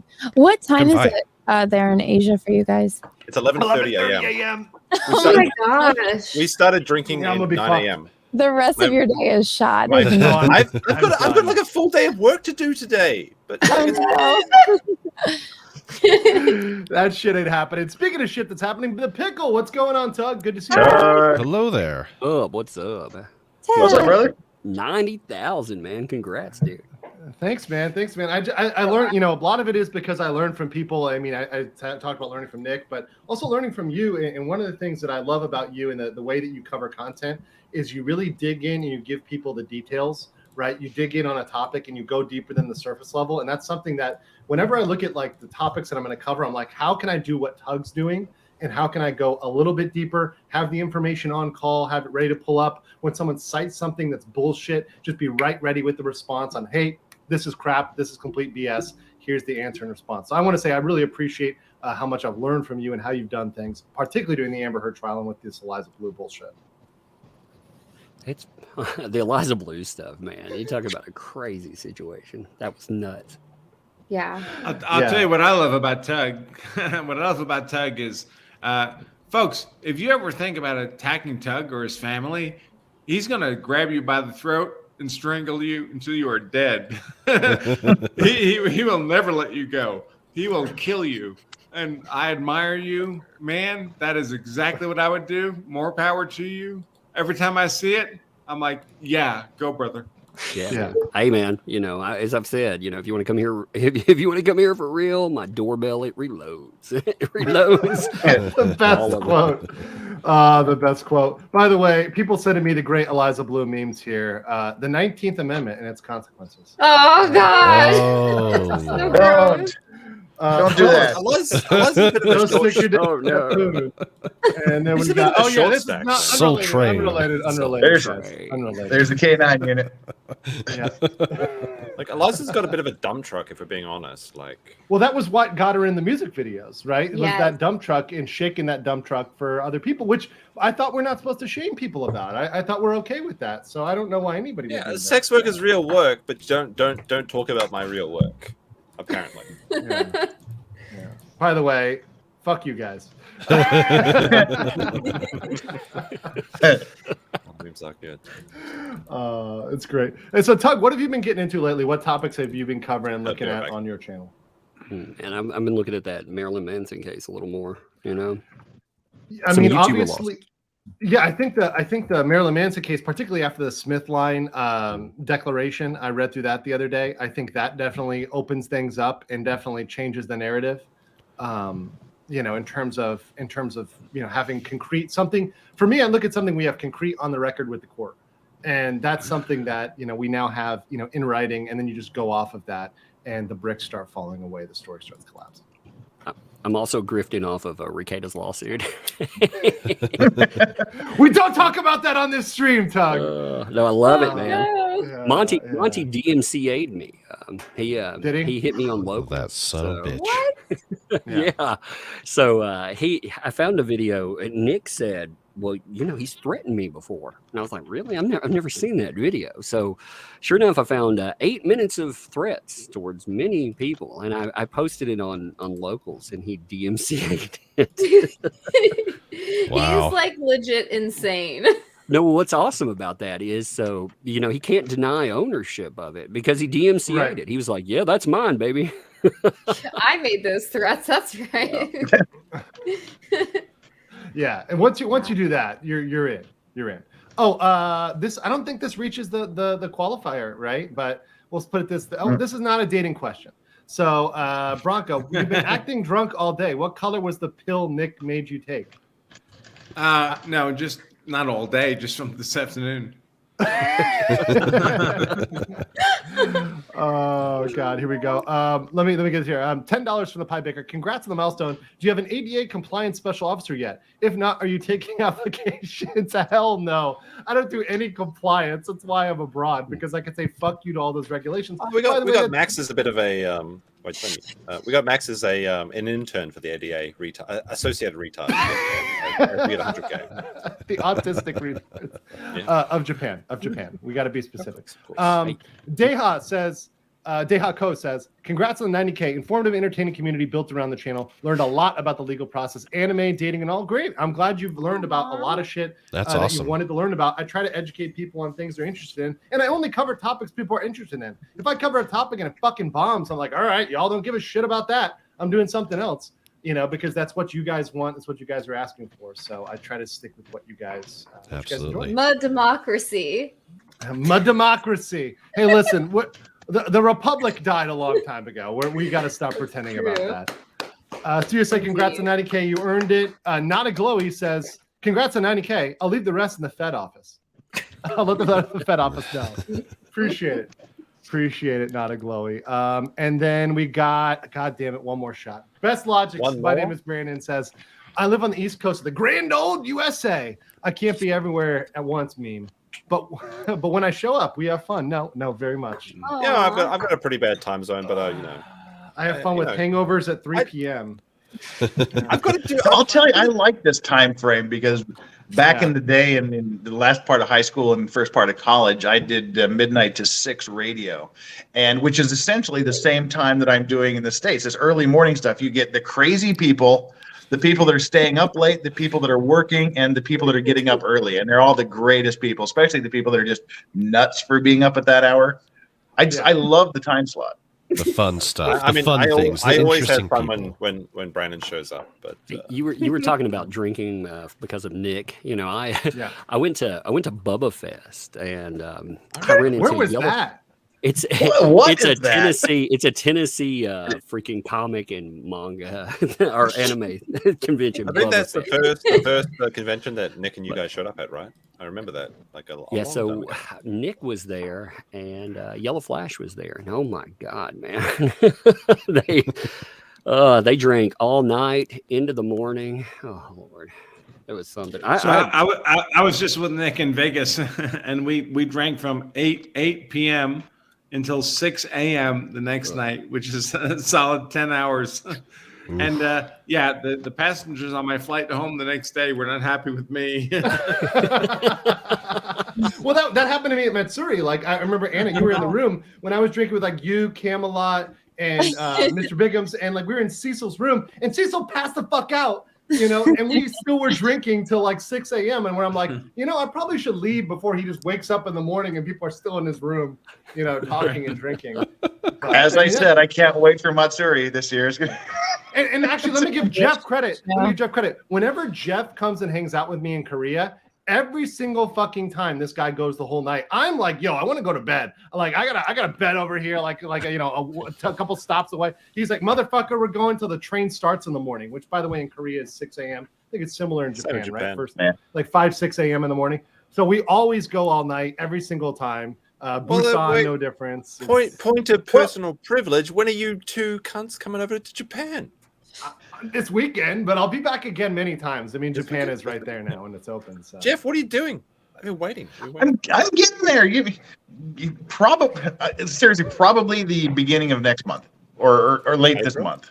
Oh, so like sakura season. Yeah, I can show you the pink blossoms if you like. Yeah, show me your pink blossom. Oh, that's nice. I've never been to South Korea, but I've been to Japan. I loved it. I loved Tokyo. It was great. I wish I could go. Brock, you gotta get out of Tokyo. You come to Korea. You meet me and Jeff. You're gonna have a fucking good time. I guarantee. All right, next weekend. Let's do it. Well, I know what Steph, the Alter Nerd's planning on coming. Ian Runkle said he's going to be coming at some point. So we should just make like a Korea meetup. Yeah, for sure. Aw, that would be nice. You know what? If you do that, let me know because I might take that ferry over to Busan. Well, yes. What is it? It just restarted. It's either November or February. They do a big cosplay thing, like for the G7 here the G-Star gaming convention here in Busan. So yeah, we need to get Anna over here. I mean, I've seen a few StarCraft tournaments in Japan, in Korea, actually. Okay, I would starve to death though. We got work to do here, Josh. My hubby turned 50 today. Should I trade him for 225? Lowell, just kidding. He's amazing. Another shot at me. I appreciate it, Kristen. Damn, Christine. I will do that for sure. Hold on, let me pour. This bottle is almost empty here, so I'm gonna have to switch to the high grade, the high octane. Cheers. That reminds me of Old Dirty Bastard. He was like, "Why get yourself a 10 when you can have 5 2s?" My cute sake cups on display. Look at those. Yeah. Oh no. I'm actually sponsored by my racially superior soju cup. I just have to put that out there. Koreans do this weird thing where they use like chopsticks and cups in metal. It's very strange. I don't like it. Drinking rituals are awesome. They're better. Sorry. I don't know about that. I like my clay ceramic drinking cups. I like the Korean kettle, like makuri. That's really good. But I don't know. I don't like using metal chopsticks. It feels weird to me. Yeah. Well, that just happened because Japan burnt down the country. They burnt down all of the trees. So Japan number one. Japan number one. Yeah. So they went to metal chopsticks. Hey, look, Japan did some pretty bad things. We don't talk about it, okay? We call it a draw. Call it a draw. Definitely not. Good question. Bronca's away, but Bronca, how do I get my wife's boyfriend to quit it with the butt stuff in the water sports? I need at least one hole of my own. Shots up, mindset. I got you. This bottle was supposed to be for my drinking stream tomorrow. I'm already halfway through it. Oh shit! I'm on the second bottle. This is the Huayo. So but I this is mean, the good, 90K only happens once unless you're Jim Sterling. In that case, you get to celebrate it twice. Yeah. And see, this is great because I'm doing my fucking Friday stream in 2 days, so I'm getting to see what it looks like from the other point of view. So well, the other thing is, Jeff, is that like that I try to tell people when they want to start a new channel, like you can get channels up pretty quick. I mean, Christina, you're at what now? 10 or so? Almost 12K. 12K, and that's up from 1K. What, like 6 months ago, or am I something like that? Something like that. How long has it been? Not long. Anna, how long did it take you to get to 243K? Like, what was the timeline there? Like a year and a half. That's nothing. Jesus. What's your problem, Andrew? No, I haven't been a year and a half is I don't have giant tits. If I had giant tits, I would be all the way out there. Hey, I didn't even show like no, it doesn't matter. Okay, get out of here. You don't have videos on YouTube. Let's not investigate your thumbnails closely. So the point of the matter is that look, if you see how hard people simp for these female lawyers, if there's one like decently hot female lawyer that comes along, people simp so hard. That's what it would happen. It would be like who's that. the hottest female lawyer then? Good question. I'll leave it to Jeff. I'll leave Jeff. Jeff knows all of them, so Jeff can give the professional opinion. He's really the elder statesman of LawTube. He's not gonna say anything. He's not gonna say anything because he's smart. So no, he's a political decision. He's being political. So actually, no, honestly, like, let's see. Of the female lawyers that are out there, I'll go full Bronca and answer any question you have. I would say, like, from the female lawyers that I've seen, from the female lawyers, honestly, my personal Andrea favorite, Bronca like, she's got that foxy boxing energy. I like that. Wait, who? She's really attractive. Andrea Burkhart. Andrea Burkhart. That's literally my Andrea answer. Burkhart. Andrea's my The answer because hottest we get female along. lawyers. I'm really disappointed no one has pulled up Nick's ETH stream photo. I have not seen his ethos. You haven't seen his ETH? What? I've Oh seen my clips. god! It's so Okay, I'll get it. I will get it. Get it. Do you not have your locals up? Are they not posting that? No, my locals is not posting his ethos Your stuff locals yet. is failing. Oh my god. Shame. I'm gonna post it there. Shame, all of you. Yeah. Speaking of locals, I do have two locals tips to get you here. A couple of $100 super chats just came in. I'm gonna do one shot for those $200 because, like, it's not even noon here. Okay, it's not even noon yet. Jesus Christ. And Okay, yeah, Andrew's the one that has to do two shots. I'm just gonna say right now. I know. I'm gonna do them. And I may. Oh man, these. Yeah. Okay. Damn. Okay. Anyways, let me get these locals ones real quick to knock them out. Torgo said, "Man, 80s movies. Watched 10 to Midnight with Charles Bronson recently. Holy smokes! God bless Charles Bronson and all his works." Yes. Bronson is the man. Ben says, "We all know who he stole from, but who did he borrow from?" Talking about Murdoch. Yeah, he definitely had. Okay. Well, hold on. Nick did a celebration on his. I know this is the clip, right? I know this is the What the hell? I remember that. That's like from the. That's a very old stream. Let's share this one. Yep, there we go. Yeah. Okay, so Nick is now my favorite new female lawyer.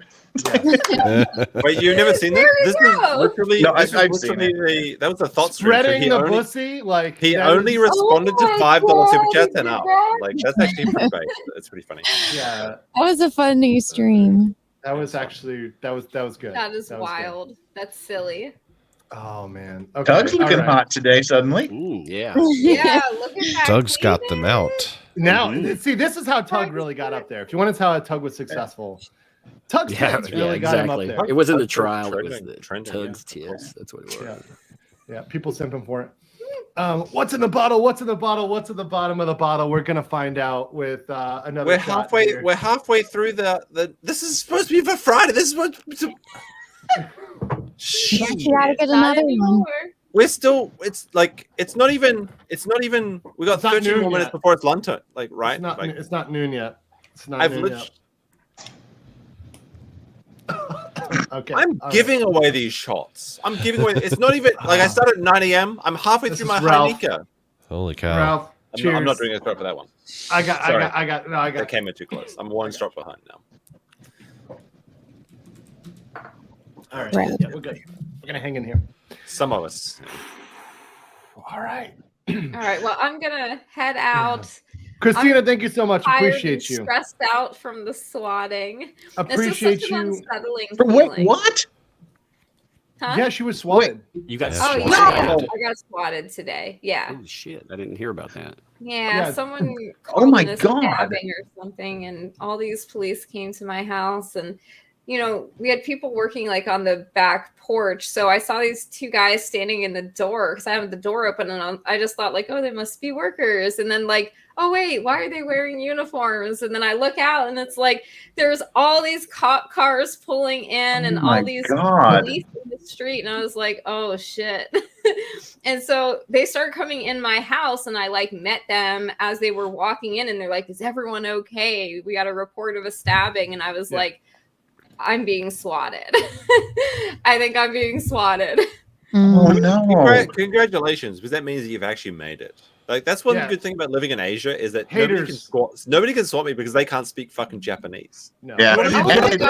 Go fucking ahead. Well, I asked about like, is there a way to find out who did it so I can like prosecute these people? No, they can't. Whatever. They can't. And They're they behind said that seven they use like an proxies. internet automated thing, and I was like, Yeah, damn it. they can't. Then why did you respond to it? You know what I mean? Like, shouldn't you be able to like confirm that? Like, if you knew you can't trace it, why are you responding to it? Right? You should be able to. That should be something we get for reliability. That right? like the cop said that they called it into like, I don't know if it was Fairfax County Police, and then that has to go to like the local police or something. So by the time the 911 person figures out it was an automated internet thing, they have to let the people like the whatever Fairfax County Police know. And so I've reviewed these, and what they do is they use like an internet text to speech sort of thing where they're like I am a disabled person, I cannot use proper things, so I'm using text to speech. So I just shot my girlfriend. Please do not send. Like it's America's very weird about this. Like that is one thing. America is very weird. It's super weird, but it seemed to me though that they kind of had an idea that it was like a swatting when they got there. They were asking me like what I do and if I was like live streaming, and I was like, no, I'm premiering a video right now about how like the government what you should do wants is to you should shut down contact my your local documentary. contact your local PT and tell them that you're a YouTuber and add them to a list of people that may be Well, swatted. they said they're going to do that, like that they're going to put me as like a whatever in their system so that if there's an emergency, they'll still show up. But, it was just kind of crazy to me. And he asked me like, well, what's your documentary about? And I was like, FBI corruption. And the cop was like, oh, I hope the FBI didn't swat you. And I was like, yeah. Yeah. Oh, Lord. Yeah. But like Christina, as unsettling. as someone that's also made a documentary about a non-contentious topic, like you're doing some good work. I've seen what you do, and it's very good. So keep it up, keep it up. Don't let the people stop you. The fact that you got swatted just means that you're doing good work. You're doing God's work. Thank you. It's just super unsettling though, because it's like you're not even safe in your own home. Like that's so messed up. And then I have to deal with this inconvenience, and they're wearing their little body cams inside my house and filming in my house, and I'm like, God damn, You should do a Freedom of Information Act request and then post that as content. Yeah, right. You've got workers that can get killed. You've got other people that can be killed. Well, no, it's attempted murder for real, and I have it is actually a young I would kid, consider that, who is like could be traumatized. And let me just ask, because I know, Tug, you've been swatted before. Do you have any tips or anything you suggest for Christina to help with that, or anything with the process? Because I know you've dealt with that bullshit. Anything that someone can do, I mean, for real, like DA, anything. Once they start, you just need to check any law enforcement. You need to make sure that they're not weaponizing anything else. And remember, anybody that's around you that you care about, they'll do it to them too. That's the one thing like I wasn't prepared for. You expect this, you think there's a line in the sand, but they've already crossed it. They'll cross every other line too. So you're doing the right thing. I mean, you've already talked to law enforcement. They're registering you. I would some other stuff we can talk about that off stream. I don't want to give anybody any ideas. Sure. Yeah. Okay. Yeah. I just, it's stressful. It's a stressful situation. Yeah, I'm sorry you had to go through that. That's terrible. Yeah, that Try to sucks. relax. No, but we all got your back, and guys, please make sure Thank you're you. I following Rate appreciate Experiment, supporting her, because when people go through this shit, it's because they're out there speaking their mind and they're out there hitting it and hitting on something true. That's when people get pissed off, is when you're hitting the truth, and that's, I think, why Christina got that happening to her. So, Christina, thank you for joining me. You've been a great friend to me, personal friend. Thank you for all the support behind the scenes, and thank you for joining the stream. Oh, good to see you again, it's Christina. my pleasure. I Good to see remember you when again. you had 30,000 subs, like back in the day. It was such a I had 1,000. pitiful amount. Yeah. No, not at all. I think that's a big accomplishment. I remember when he was only at 80,000 and how much he drank and how much of a hard time he had trying to keep his liquor down while talking to me about anime the next day. That was a hell of a lot of fun. Well, right now, and I full disclosure, Brandon sent me 5 shots via PayPal. I'm spreading those out over time and not doing those all at once. Oh man. Don't do that all at once. I'm not spreading my pussy for those shots, okay? If I don't see them on the No, YouTube, it's my gosh, pussy. you It's guys my are your pussy. problem. It's my pussy. I'm a bust one right Christina's now. doing but- some good stuff. Like she unironically is doing some very good Thank you. like Thank actual you so much. documentary work. Because as someone I've made my own documentary, but it was about a softcore topic about animals, right? But she's It's doing hard, a hardcore though, right? topic. No, it's very hard. I am interviewing so fucking two hard. guys that were framed as domestic terrorists. These, the people that wanted to kidnap Gretchen Whitmer. Like, it's obviously there's strong opinions on it. And the two guys I was interviewing were just moved to supermax prisons after they recorded their statement for the weaponization committee. Like, literally the next day after I published that, boom, they get moved. I can't have any contact with them anymore. And now I'm being swatted and stuff. So that's fun.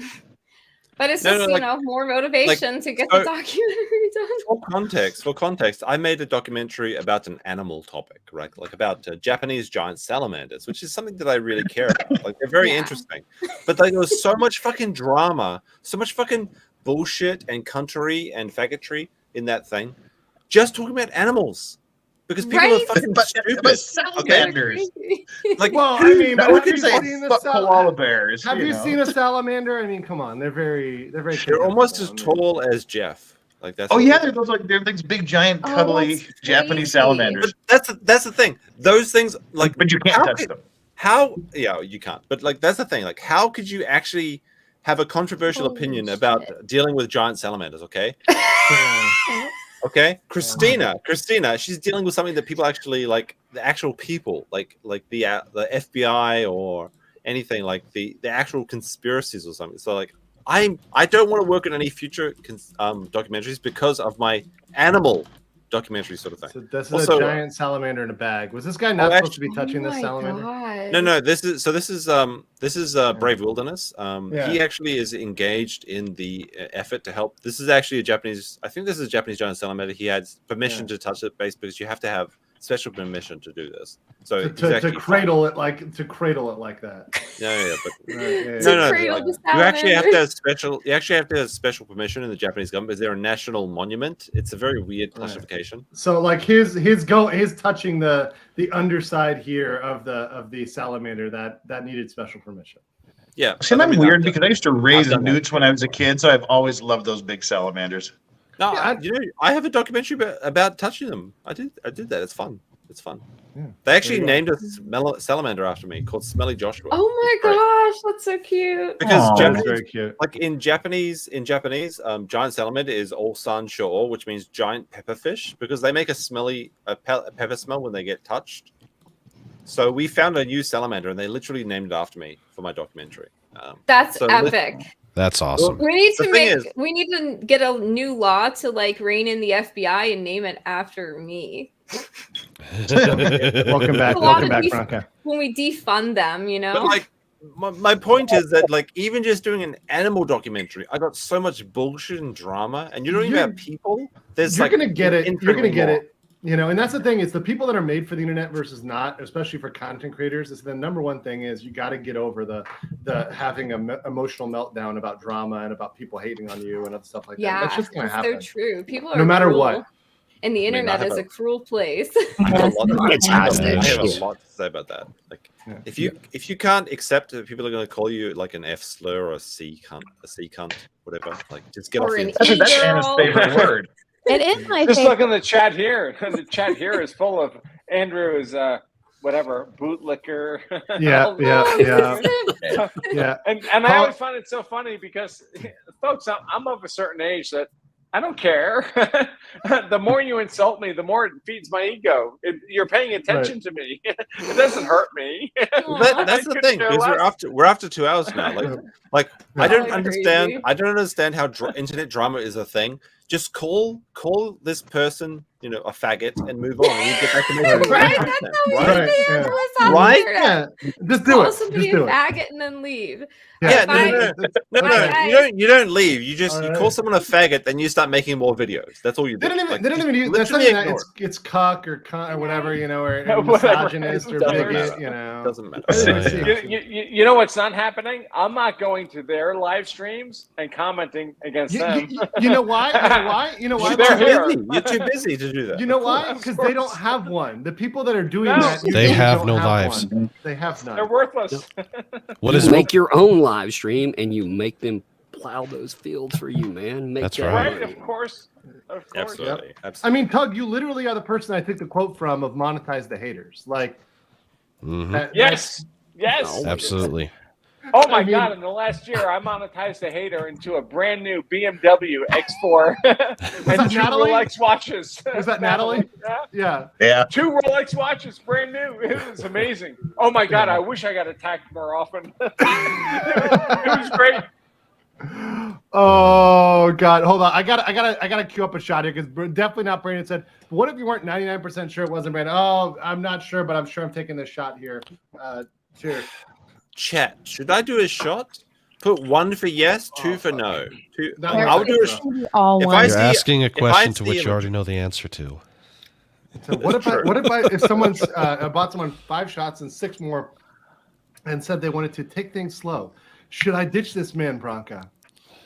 Wait, what? If I see a bunch What? of fucking ones in the chat, then I will take a shot. Holy shit. Okay. Yep. Chat has spoken, I guess. You should Wow. definitely ditch me. I'm happily married. I so. just grifted you for that interaction. I do want to say real quick, going back to the whole dating and the whole online dating thing. Sure. Man, that shit has changed a ton since I was dating. Now, I don't talk about this all that much, but I'll go ahead and say it here. My wife and I, we did meet through an online dating site, and it's worked out very well. An app or a website? It was Match.com. Okay, is where we okay. met. But that was Oh, back cool. before. So that means That's that I have been to take a shot. The that's ones been 10 have years it. ago. The ones have it. Yeah. So, but I can everything about the whole current dating thing. I will never. There's 2 things that'll happen. Either A, I'll never be single, or B, if I am single, there ain't no way I'm dating anybody ever again. That shit's just too out there to do anything. Too weird, too whacked out, just too much drama, too much bull. It's not worth it. But yeah, I can honestly say I didn't have to send cock pictures to entice the ladies. It worked naturally. Although, of course, my avatar is kind of like what I look like. But you know what? What the hell? I'm gonna go on camera for just a little bit. So there you go. You got me. First time. Yeah. Hello there, I'll everybody. take a shot for Brandon there. That's by the way, Brandon. That's going through the thing. A shot for Brandon, showing Brandon. Cheers. Oh, thank you. Yeah, good. I It's not apologize. good. I haven't been feeling too good, so I'm wearing my my little thing to help keep me warm a little bit. But You're all good, and I appreciate your. me love you long time. Yes. I mean, for what it's worth, and of course it was about 15 years ago, I met my wife on the street of Boston. Whoa! Are you telling she was walking the streets, Bronca? She was walking the street. I came out of the Sevens pub on Charles Street. I'd been playing darts I know for a that. couple I know hours. that pub. Yeah. And I came out, and she was looking at my BMW motorcycle. And I said, "Hey, you like motorcycles?" We started up a conversation, and we've been happily married, 2 kids ever since. No That's dating awesome. apps, no nothing. But also, I will have to say, no giant red flags from her. And it's just worked out beautifully. Yeah, That's awesome. And she works with you, and you guys have a great relationship in terms of running your business, in terms of like collaboration. You know, when I talk about, you know, the different strengths and weaknesses of like guys versus women, you guys work that together. So you guys have a yin yang that I think works perfectly. And she's not working for another dude, which by the way, her and I were just talking about that today, because she was telling me about a friend of hers who's having a lot of difficulties because she's well employed and her husband is well employed, but she works for a boss. She works for a company, and she has vacation days, and she has HR, and she has all this shit. And she was telling my wife, Emily, you're so lucky you don't have to deal with any of that, because my wife, her job is basically no job. I mean, she works when she wants to work. She works for me when she wants to. When she doesn't, she's teaching our kids or taking them on errands or going on vacation or being a mother. Whatever. Yeah, but awesome. but she has no boss. And I told her, you know, if she had a boss, I'd probably punch him in the face. I don't want my wife to have a boss. Yeah. I don't want my wife to have another man she has to answer to. That would bother me a lot. Unfortunately, we don't have that. And I would encourage all men with wives to not find themselves in that position where there's some other dude who's telling their wife what to do. Here's the thing: women actually can have it all. Like, if they want the career and the family, they can actually have it, but they have to do it in the right order. Because if you want to have everything, you have to have the family first and then the career second. Because careers work on momentum. So, you know, if you go to university, you get to be like 25 years old or something, then you stop to have a family. And women should stop to have a family, because, like, if you want your son or your daughter to do the best that they can do, you have to breastfeed them for like 12 to 14 months. Okay, that's a lot of titty. That is a lot of titty, but you can only do that as a woman, right? Okay, so it makes better sense to have a family first and then have the career second, because careers work on momentum. If you start your career and then you stop to have a family, you're going to have you're just not going to be able to compete with anyone that's working like a man. But in fairness to the women, yeah, they can only do that with a man who can support them to do that. Absolutely. Not all men can support a woman to do that. That's probably true. Every man here can do that, but there's a lot of men who they can't support a wife and a child on their own income. That's the thing, with the because, wife like, not working. Women these days, they want to spend. So men have to step up in the West, particularly in the West, Bronco. But, yeah, like, not in the Philippines or something like that. You have these women that like want to spend like 3 months on like fake breast juice or something. But like, no, like, to get the difference between formula. Yeah, the formula. The difference between like somebody that has like 14 months on breast milk versus someone that doesn't is like 10 IQ points. There's a difference between 100 and 110 IQ. Those titties are nutritious. Those titties are nutritious. No. I like Zachary. I am hammered, but I'm telling the truth. That's the thing. Like, literally, if you want to give the best, like, Josh loves boobs. I do love boobs. That's the thing. But like, who doesn't love boobs? That's the thing. I That's don't. the thing. But I'm a woman, so it doesn't matter. You don't like boobs? I don't. I'm just saying, like, if you wanna go back to your job in data entry to support Dr. Steinberg, who gives a fucking shit? Nobody cares about that.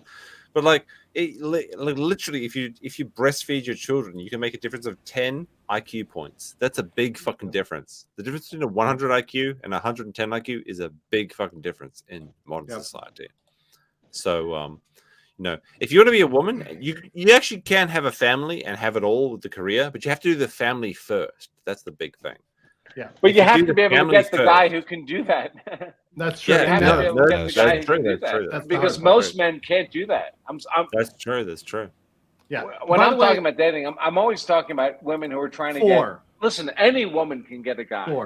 I mean, men just find women attractive. So a woman can get a guy if she's willing to settle for whatever's available. But if a woman wants a top 5% guy or a 10% guy, well, that's competitive. That's a fucking competitive marketplace. There's a lot of women trying for that guy. The thing is that, like, modern society sells that you do the career first, then the family. But the reverse is the actual thing you want to do. You want to do the family first, then career, because careers work on momentum. If you stop to have a family, it destroys your earning potential.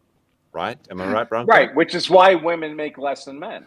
Yeah, exactly, because they stop to do these things. But if you have Sure. a child at like 18 to 24, and then you start your career at 24 and you just keep going, you actually have a very competitive career compared to a man. It's actually amazing.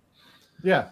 No, I mean that like because you're consistent and you've just been starting it with no pauses. You're dedicated to it, and you're hitting it. It's It's literally just momentum. Also, I'll say this too, Josh. The best Yeah. people in law school, the people who ranked at the top, because law school's ranked, all of the people, at least at my law school, maybe yours was different, Jeff and Andrew, but at my law school, the best people were people who had jobs before, or were like the people who were a little bit older and went into it because they treated it like a fucking job and they were serious about it. They weren't fucking joking around. All right, so I have a perspective here. The guys in my law school class who did best were the guys with the most fucking hustle. And in those days, I'm old, so in those days you could still actually do ambulance chasing.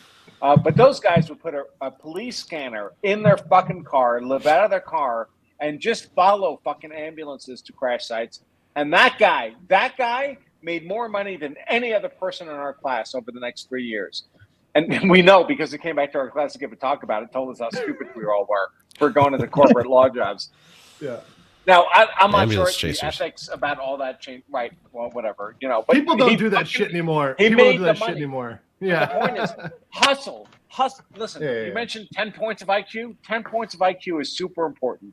Like literally a single but also, point between hustle, 100 and 110 hustle makes a big is more difference. important than anything. Hustle true, is though. more important than anything. I've seen people of mediocre IQ make vastly more money, be more successful than people of 20 points higher IQ who didn't have hustle, who didn't have drive, who didn't wake up every day and said, I'm going to eat that monster. I'm going to beat that dragon today. The guy who woke up with 100 IQ and set out to beat the dragon today, that guy made $1 million. You know what the guy with a 20 higher IQ made? He got a PhD and shat around. He did fucking nothing with himself.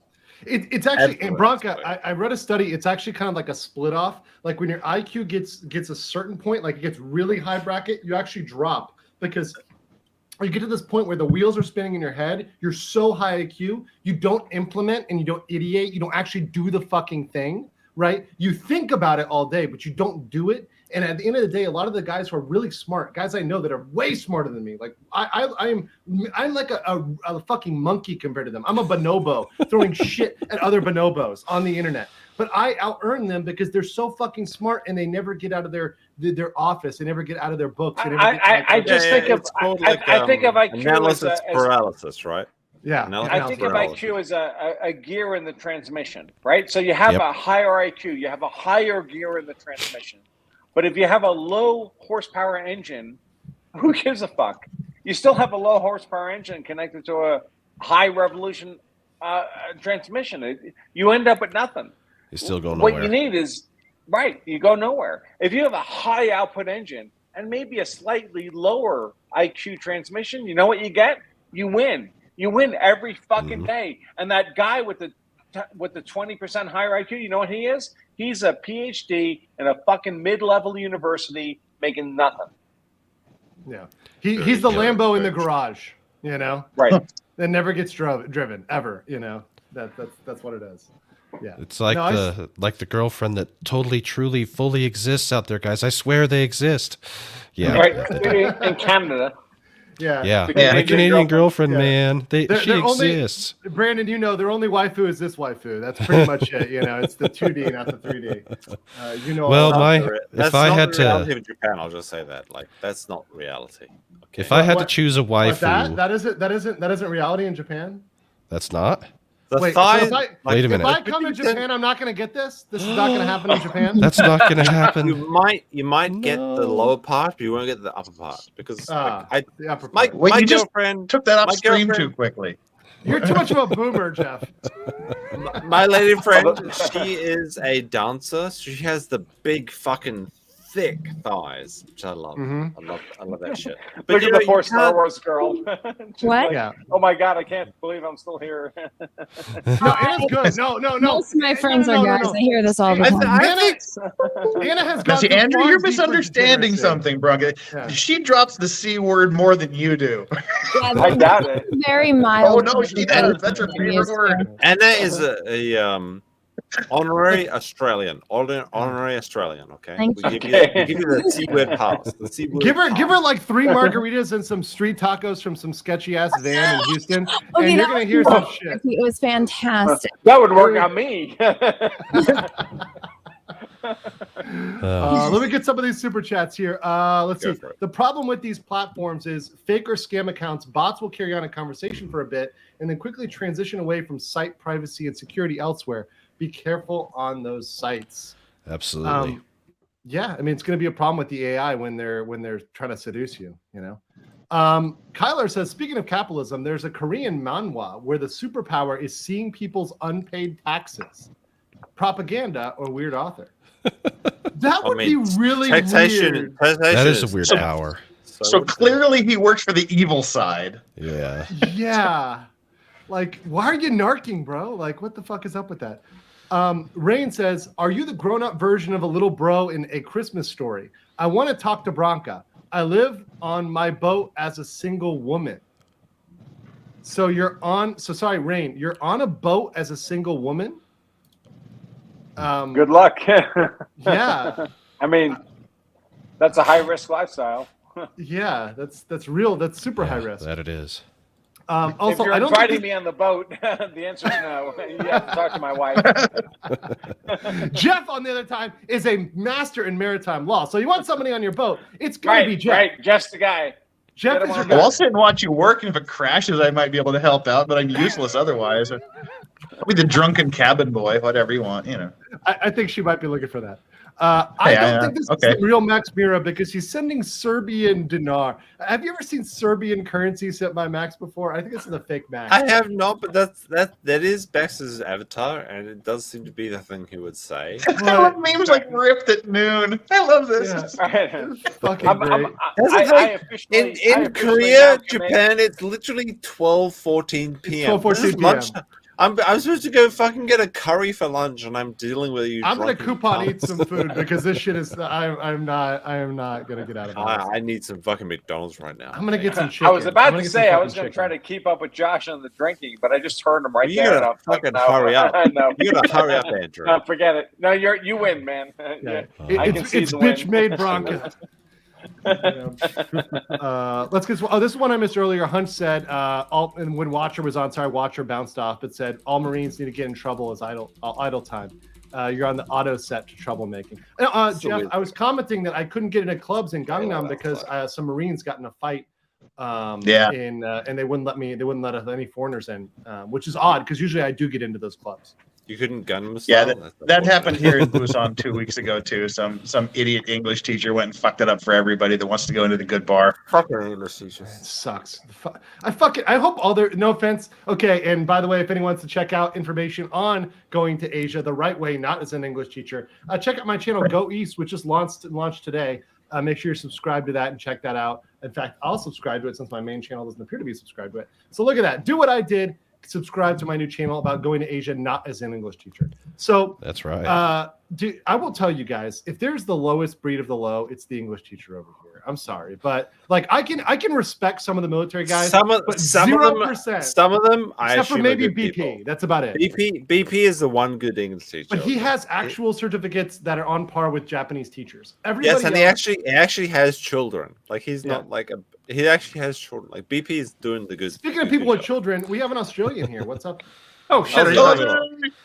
I Hey. very much did not think I was going to make the cut, so thank you very much. I made it. You made it, man. Hayden, did Oh, you no, get a I- new? Is that I'm a in time background or is it a new camera? You look really different, bro. So I upgraded the PC. With it came the new graphics card, which with the new graphics card came the new software.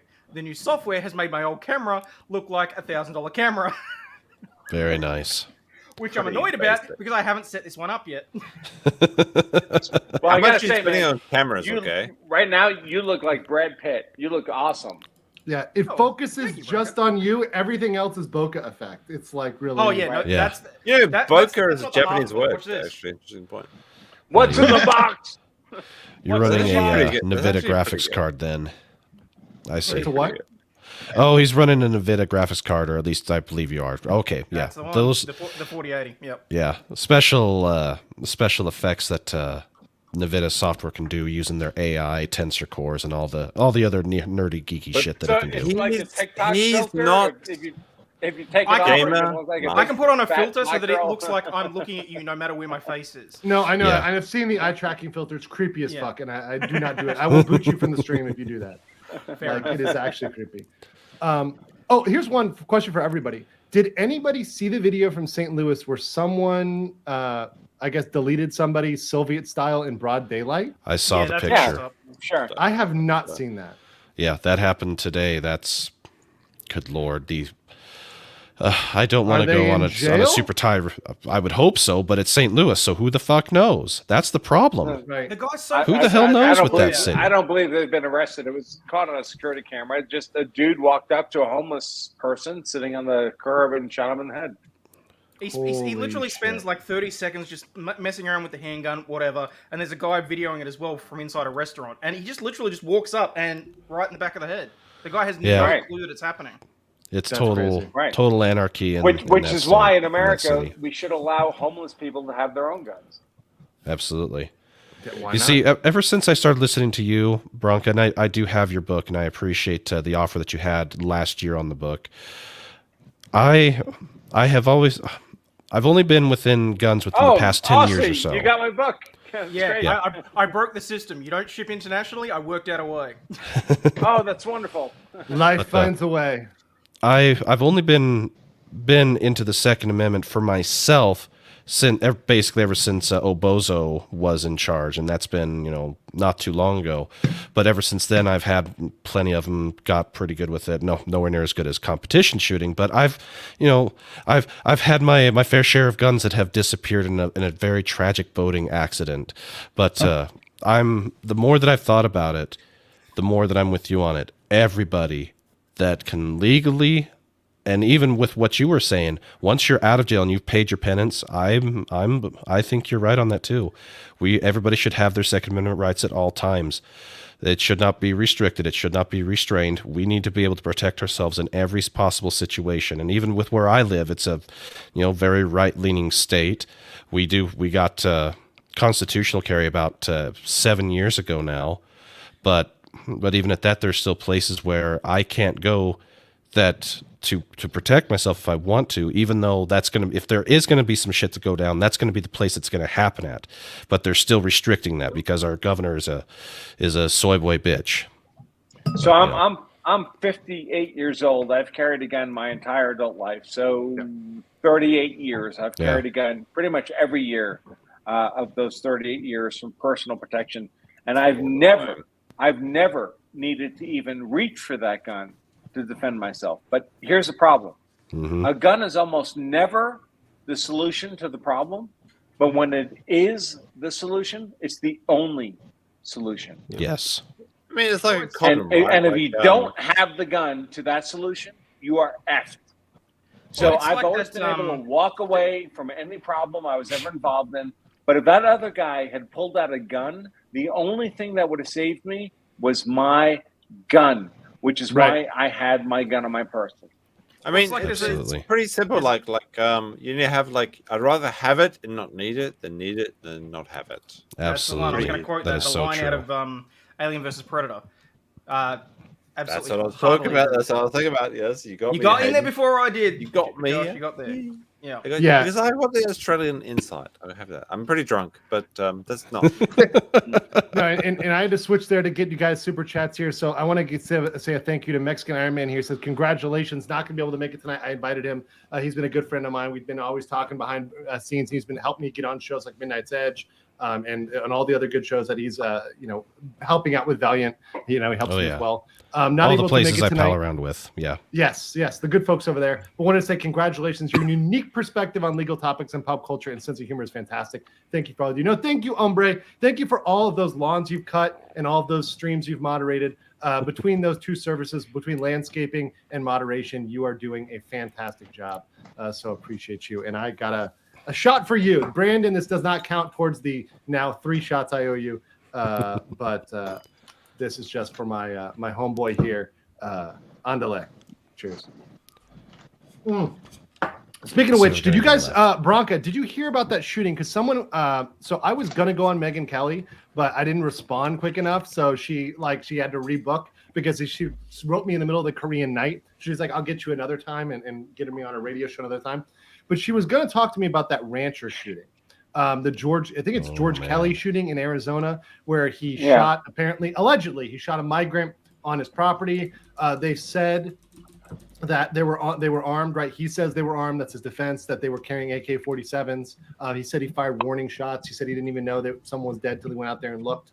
Do you have any thoughts on that one? Because I haven't opined on that one yet. Yeah, my thoughts are we don't have enough facts to know anything, really. Right. You're not allowed to fire warning shots. Warning shots are not a thing. If you fire a shot that you don't intend to hit someone and it hits them and kills them, you just committed a reckless homicide. Yeah. So either you're trying to shoot someone or you're not. If you're not trying to shoot someone, you should not be firing rounds. If you are trying to shoot someone, you better have a legal justification for doing it. And unfortunately, I think what happened with this guy is what happens often in use of force cases in America is he was misled into believing he was legally allowed to do things, fire shots, when he was not legally allowed to do it. And he ended up killing someone, and that's why they're prosecuting him. The person he shot ended up shot in the back. It was not a threat to him if he was shot in the back at distance. So it doesn't look good. I think in his head, in this rancher's head, well, he was on my land, I'm allowed to shoot him. Right. But that's not actually what the law is. The law is, in that state, you're only allowed to shoot someone if they're actually threatening you imminently in the moment. And if you shot someone in the back, that doesn't look like that's what happened. Right. So that from a self-defense analysis, that's not cooking it. Now you can have a public policy argument of this is only happening because our borders are shit, right? But that's not up to the individual, right? Right. It's really not up to the state. It's up to the federal government. So, I mean, listen, if the state wanted to make that argument, I guess they could. I mean, there's an argument to be made. The state's protecting its own border from a foreign nation. I've seen that argument made. But unless the state is willing to make that argument, this defendant's effed. Yeah. Well, Mr. Andrew Esquire, I should probably actually start doing some work here in the office. Seeing how it's 12:30. Well, this is just as Megan's asked us for shirts off, mainly Bronca. I thought they were going to ask for you, Jeff. I mean, frankly. Well, you're the one they want to see. Nobody the hot wants tub. to see that. No. We actually have a hot tub. A lot of people have put in for the hot tub stream with me, and perhaps Nick. So the 100K hot tub stream. I got a hot tub 10 feet from where I'm sitting right now. So let me know. No hot tub for me. No one wants to see me. I'm going to jump out and do some work. So it's congratulations, Andrew. Nice to meet you, Brandon. Everybody else, Nice you're to all meet my you. peeps. And Anna, check your Twitter DM for some trial info. Ooh, okay. All right. See you tonight, Ozzy. See you guys. Take care, guys. Yeah. Have fun. Take care. As Jeff leaves, I want to share the poll. 30% of you say send the dick flick. 48% of you say never send it. Flick.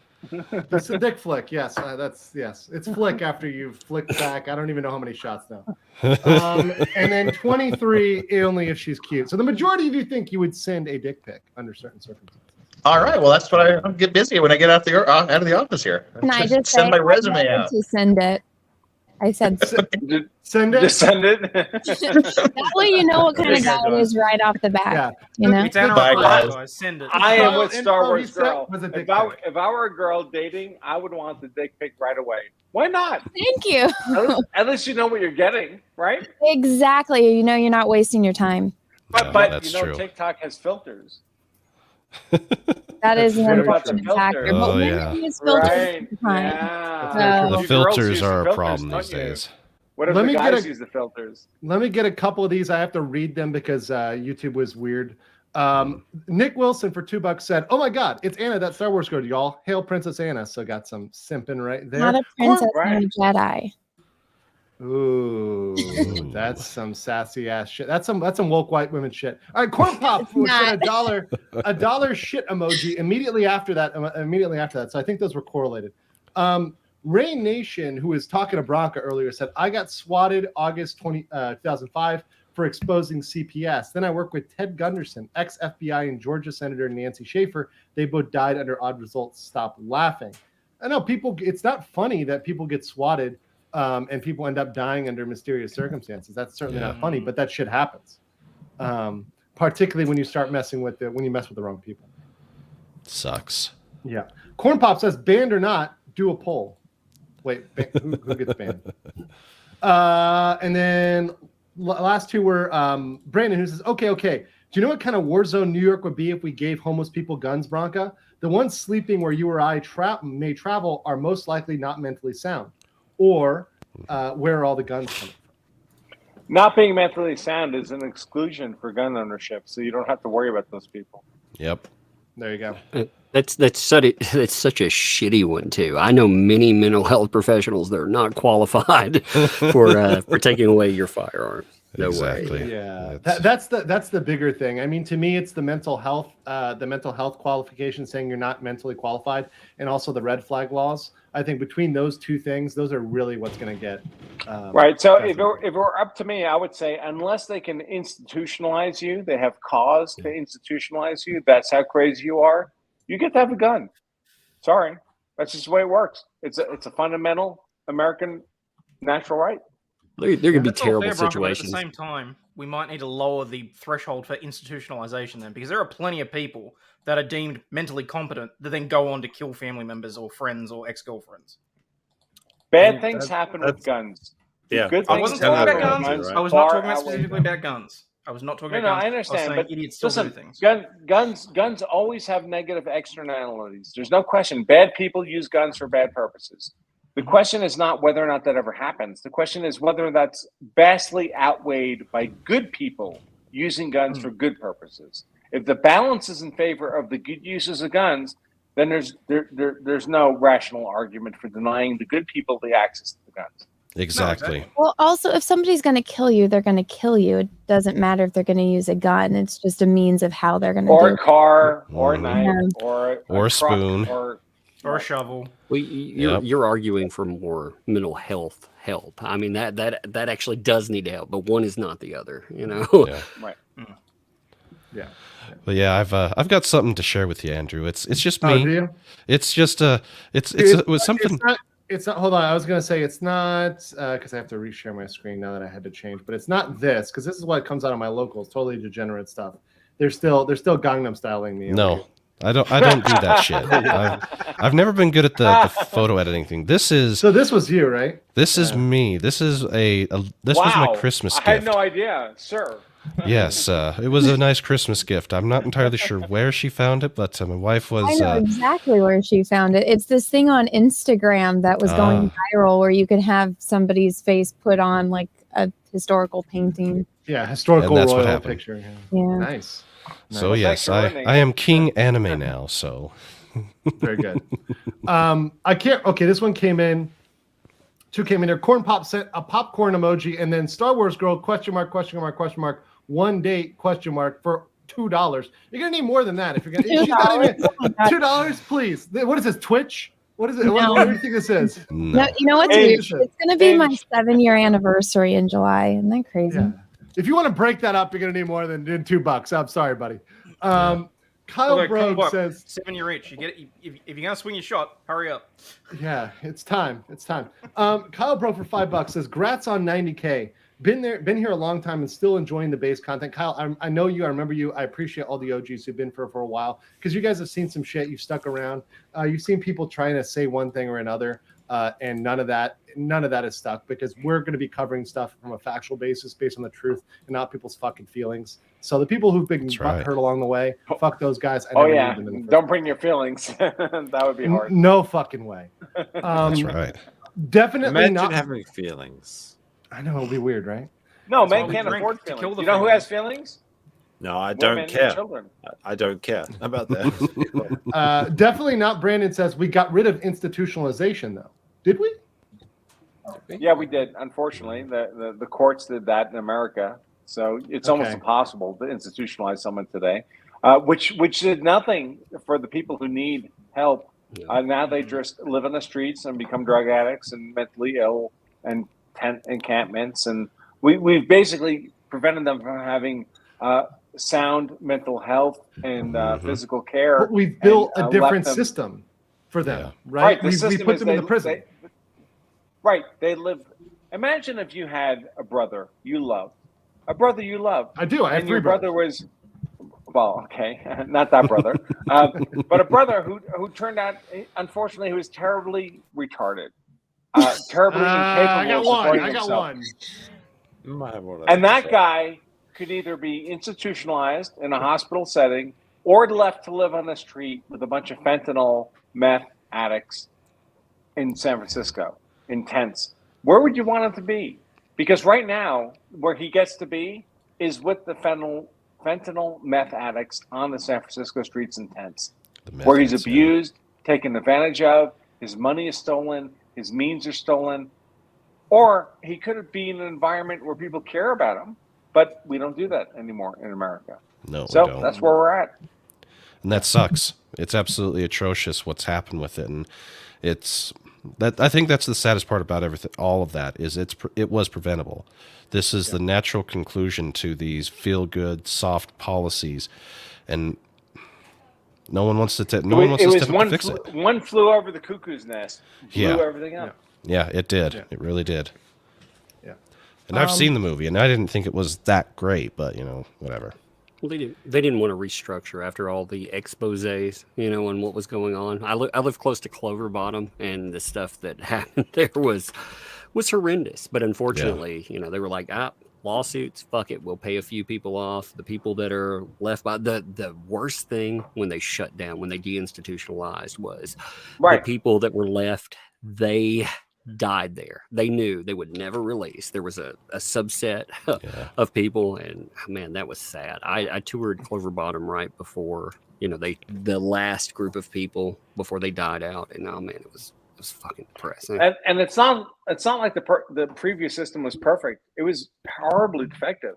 But what we're left with is even worse. Yeah. Oh yeah. Yeah. But guys, listen, I'm going to wrap it here, guys, but I'm going to do a parting shot. Thank you for everything and supporting me, guys. Appreciate y'all. Thank you. On this ride of 90K. Hey, 90K.